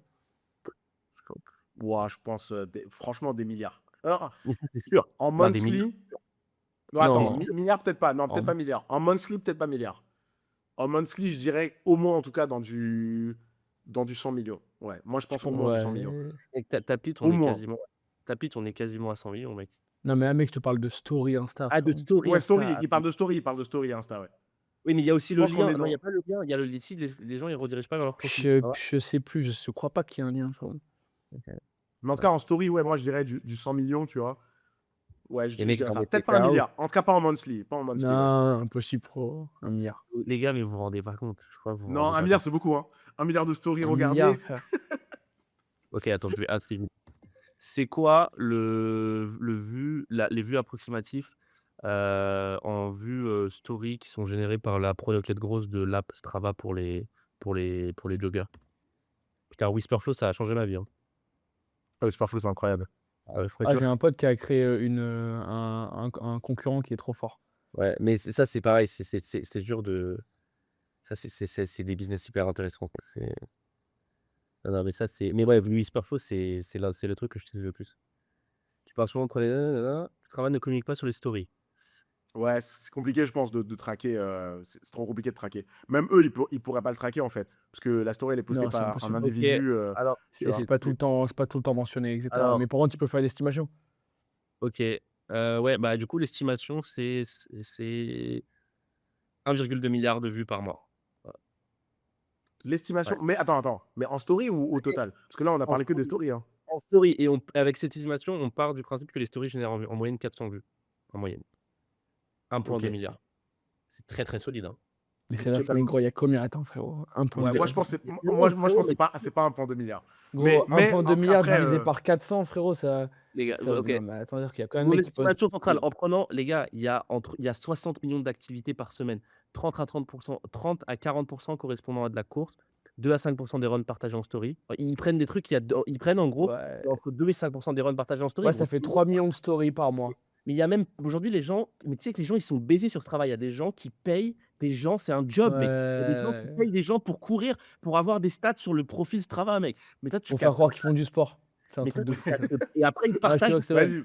Gros, Avec cet angle-là, je suis d'accord. En vrai, ça peut atteindre les 1 milliard. C'est vrai. ouais, ouais, ils On font en 1 en mode milliard vie, ouais. de vues story par mois, tu vois? Story, hein, story avec logo Strava sur leur product led growth, sur leur screenshot, de trucs. Mais Strava, c'est un monde de baisers, les gars. C'est C'est les un joggers, monde de fou. non, c'est c'est trop, c'est trop. Et typiquement, dans les SaaS, tu vois, tout à l'heure, en plus, je voulais parler de ça quand on parlait des liens et tout, des backlinks, etc. C'est que quand tu fais un SaaS, si tu arrives à orienter ton SaaS avec une sorte de viral loop comme ça, c'est là où ça devient un canal d'acquisition incroyable, tu vois. Que ce soit, tu vois, toi avec le Tapit, que ce soit moi sur TCG avec le truc où les mecs, ils mettent les liens sur des Google Maps ou autres, ou que ce soit avec des mecs type Brevo, par exemple, qui envoient des mails et ils mettent leur petit truc Brevo dans tous les mails, tu vois, qui fait qu'en fait, après, tu fais c'est quoi Brevo?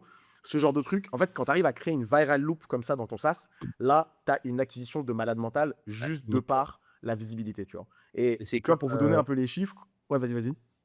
non, vas-y, je vais le partir sur un autre sujet. Mais vas-y, Parce que Alexis il parlait, tu vois, de la répartition tout à l'heure, de connaître la répartition et tout. Bah, moi, je peux vous donner, par exemple, ma répartition. Et ma répartition, tous les ans, elle me fait rire. Parce qu'en fait, tous les ans, depuis la deuxième année, elle change quasiment pas. En gros, c'est en numéro 1, j'ai bouche à oreille. Mais en fait, les gens, ils répondent, j'ai un onboarding où je demande des questions et tout. Il y en a un, c'est bouche à oreille. En fait, bouche à oreille, ça veut dire qu'ils l'ont vu d'une manière ou d'une autre, tu vois, dans un TikTok, dans une story de quelqu'un, dans quelqu'un qui en a parlé. Et c'est fou. Et ça bouge pas. C'est quasiment tout le temps bouche à oreille et SEO. C'est les deux premiers.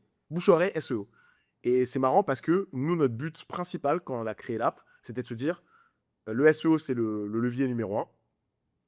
Et il faut que la plateforme, elle soit simple pour que les gens soient contents. Et en fait, c'est ça, le côté bouche à oreille, ça vient de ça. Ça vient du côté que la plateforme, elle est tellement simple, tellement facile à utiliser, que ça crée un bouche à oreille naturel. Et donc, c'est ça tout le temps. Là, cette année, je crois, enfin 2025, c'était de tête environ 60% de l'acquisition, c'était SEO et bouche à oreille. 60%. Après, tu avais ads. Ads, c'était dans les 20% d'acquisition et 15% des revenus, si je me souviens bien. Ads, on fait que Google. Parce que, tu vois, pareil, le truc comme, comment ça s'appelle, Remake It ou le mec que vous m'avez montré tout à l'heure, là, je sais plus comment il s'appelle, le mec qui fait l'app Glow Up. mobile du truc TikTok, là, Glow Up. En fait, en fait, c'est des trucs où les gens qui font la promotion de ça, ils incitent les autres à dire, regarde, tu peux atteindre tel objectif. Nous, c'est plus Ouais. compliqué de faire ça parce que si on se mettait à faire ça, en tout cas, mes associés, ils sont pas chauds et moi, je suis pas non plus trop chaud, c'est d'aller vers un canal make money. C'est de dire aux gens, hey, crée une formation, tu vas devenir millionnaire. Et pour créer une formation, il faut utiliser mon outil. En fait, comme nous, on voulait pas aller vers ça, bah en fait, du coup, on peut pas faire des ads type Facebook ou enfin des ads, tu sais, Ouais. intrusives. Parce qu'en fait, dans les apps intrusives, c'est rare que tu tombes sur un gars qui tombe sur une ad qui dit hey mec, tu es formateur, tu veux un outil de formation? C'est rare que ça ait comme ça qu'un mec soit convaincu. Alors que sur Google Ads, ça marche mieux parce que sur Google Ads, le mec il tape un truc concret. Il tape plateforme de formation, logiciel de formation. Nous, pour vous dire, il y a une ads, je vais pas tous les révéler, les mots-clés, parce que j'ai pas envie qu'il y ait des mecs qui viennent me taper sur mes enchères. Mais une ads qu'on a fait toute simple, c'est qu'on a pris un concurrent américain qui n'avait pas de version française, vu que nous on fait que en français. Et on visait les mots-clés Google, nom du concurrent américain, avec le mot tarif. Donc en fait, dès que les gens ils tapaient, genre on va dire un concurrent c'est Podia, dès qu'ils tapaient Podia tarif, ils mettaient le mot tarif en français, bah nous on apparaissait en ads, en francophonie, donc France, Suisse, Belgique, etc. Et du coup, bah, ils voyaient nous, ils voyaient pas le concurrent. Alors ça veut dire qu'à la base, ils venaient chercher le concurrent, ils cherchaient les tarifs, c'est-à-dire qu'il est déjà prêt à payer s'il cherche le tarif, tu vois, en théorie. Ou en tout cas qu'il est déjà sur la sellette. Bah, nous, on visait ça comme mot-clé parce que ça faisait des bons taux de conversion, tu vois. Et donc, on avait notre taux de conversion sur les ads. L'année dernière, on était sur un x4 à peu près de ROI. Ok. x4. Si on prend la LTV, parce qu'il faut prendre en compte la LTV des gens, etc. Tu vois. Donc, en prenant en compte notre LTV moyenne sur les gens qui prennent via les ads, on avait un ROI de x4. Juste avec cette stratégie très simple. D'avoir pris tarif, c'est fort parce que du coup, j'imagine que Podia run déjà les mots-clés prices, tu vois. Mais par contre, Exactement. effectivement, le mot-clé tarif francophone, il le run pas. Et c'est Exactement. là où tu fais l'arbitrage d'acquisition. Très Fort. bonne idée, C'est ça. Tiens, c'est ça. c'est un très bon. Et Ouais, donc, ça, nous, comme pareil, bah putain, c'est un autre banger, ça, les gars. Ça, c'est un autre banger. Hein. Très bonne idée, ça. Si vous avez, peu importe ce que vous faites, mais prendre un très gros concurrent connu qui, vous savez, va être beaucoup tapé dans les moteurs de recherche, et juste, bon, si c'est un concurrent américain, ce sera souvent ça, c'est quand même le truc assez simple. Et ben, le truc d'essayer d'aller taper les mots-clés, nom du concurrent, plus tarif, bien tarif et non pas prices, parce que Podia Price, à mon avis, pour le run, ça doit coûter une tonne. Mais par contre, le Podia tarif, ben, beaucoup moins cher parce que eux, logiquement, le run pas. Et là, il y a un trou d'acquisition où tu peux avoir des CPL qui sont relativement bas et des vrais beaucoup de leads entrants, quoi. C'est exactement. fort, La ça. logique Très fort. générale, c'est vraiment de se dire, toi, tu attaques un marché. Est-ce que tu as un concurrent dans un autre marché que lui n'attaque pas? Et comment tu peux bénéficier de l'effet de halo en utilisant son nom et des mots-clés que tu sais, enfin, dans le cas des mots-clés, que lui n'utilise pas. Et ça, c'est autant valable en SEO que en ads, en fait. En ads Google, en tout cas. Parce que tu sais que il va lui probablement pas l'attaquer. Et même s'il l'attaque, peut-être qu'il l'attaque pas dans ton pays, tu vois. Genre, l'exemple basique, c'est les mecs en Israël qui ont créé une app Cal AI bis et ils ont attaqué que le marché israélien. Et du coup, forcément, sur les mots-clés type Cal AI, même si quelqu'un tape Cal AI, mais en Israël, sur le Google Ads ou peu importe, c'est eux qui vont tomber dessus en théorie. Enfin, c'est eux qui vont apparaître parce qu'il y a de fortes chances que Cal, même s'ils mettent ça en mondial, en répartition, Cal, ils vont peut-être plus apparaître aux US, etc. Et donc, toi, tu prends un marché où, voilà. Et les mecs, je crois, ils s'appellent Cal Buddy. Ils ont fait full Israël. Donc, zéro truc en dehors. Enfin, je crois qu'ils ont pris peut-être aussi Dubaï et j'avais regardé, ils avaient 3 pays. Mais c'était surtout Israël et les 2 autres, je pense, c'était juste pour choper les Israéliens qui sont genre à Dubaï ou autre, tu vois. Mais stratégie de fou, en fait, de faire ça, de constrain dans un truc précis pour te dire est-ce que j'ai pas de chance de choper plus de parts de marché en me focusant sur un type de marché, tu vois. Ah, de ouf. Et donc, Très fort. Donc, super mal. En, et donc en viral loop, on a aussi Whoop qui est très fait.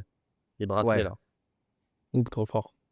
ils sont Bah, forts, ça, ouais. ça Trop vaut. fort. T'imagines, ça vaut 14 milliards. Hein. Moi, tu m'aurais pitch Whoop. Imagine, on pitch Whoop là. Genre là, Moi, on j'ai vient. churn, hein.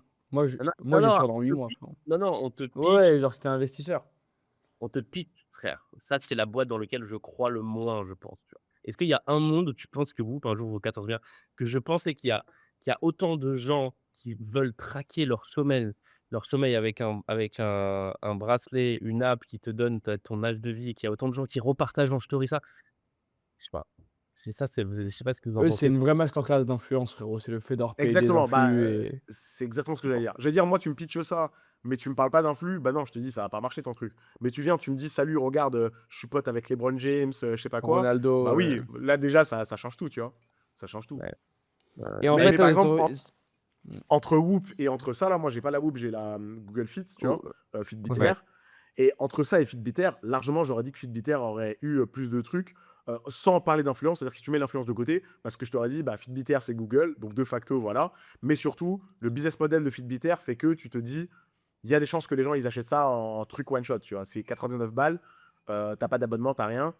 Ça marche. Alors que Whoop, tu viens me voir, tu me dis, salut, c'est un bracelet.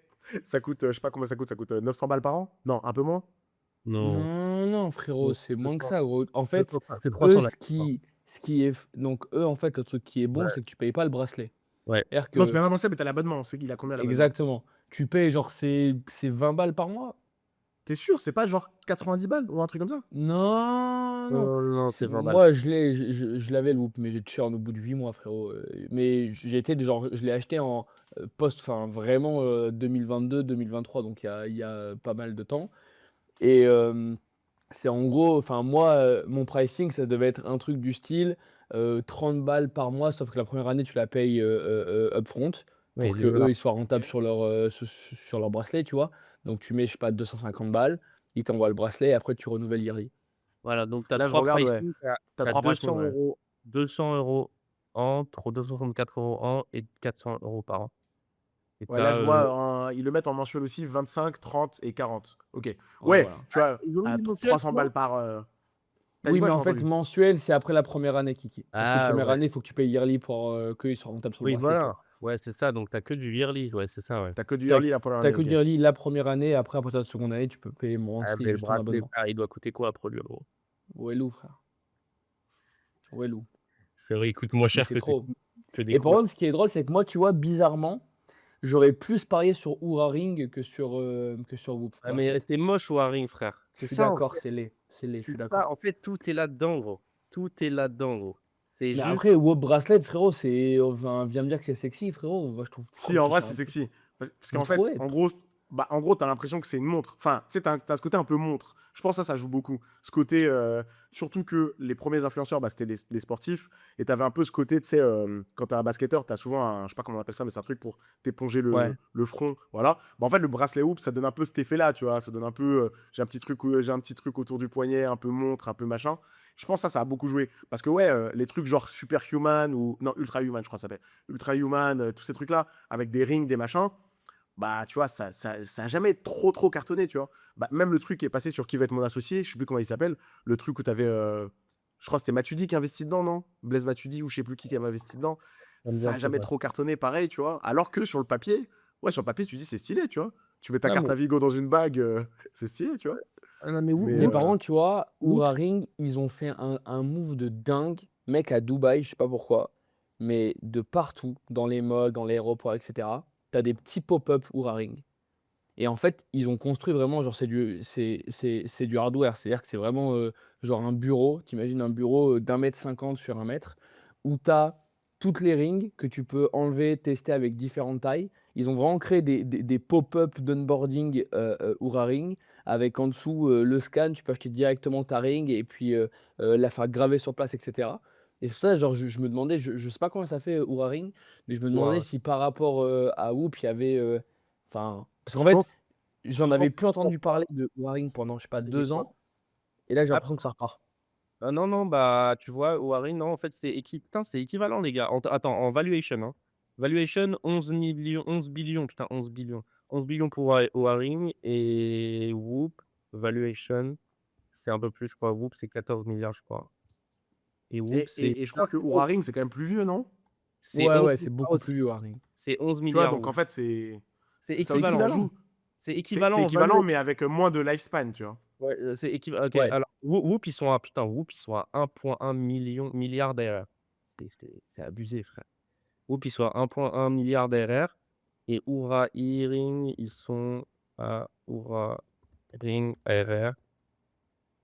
ARR.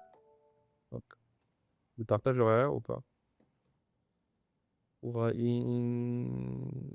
Bon, 2024, ouais, c'est ça. Bon, ils sont en fait, mec, c'est la même boîte. Enfin, c'est la même étape de boîte. Ah, je pensais que Whoop, c'était tellement loin devant. Bah, c'est la même étape de boîte. Ils sont à tous les deux à peu près 1 milliard d'ARR. Et ils sont tous. La valuation, elle est de 11 milliards, quoi. Voilà. Donc, équivalent, quoi. Mais, mais c'est des boîtes de baiser, les deux, hein. Ah, C'est de vraiment. fou, de fou. Ouais. Ok, et ben impeccable. Est-ce que peut-être, justement, pour clôturer, déjà merci pour toute la valeur que tu as partagée, c'était vraiment lourd.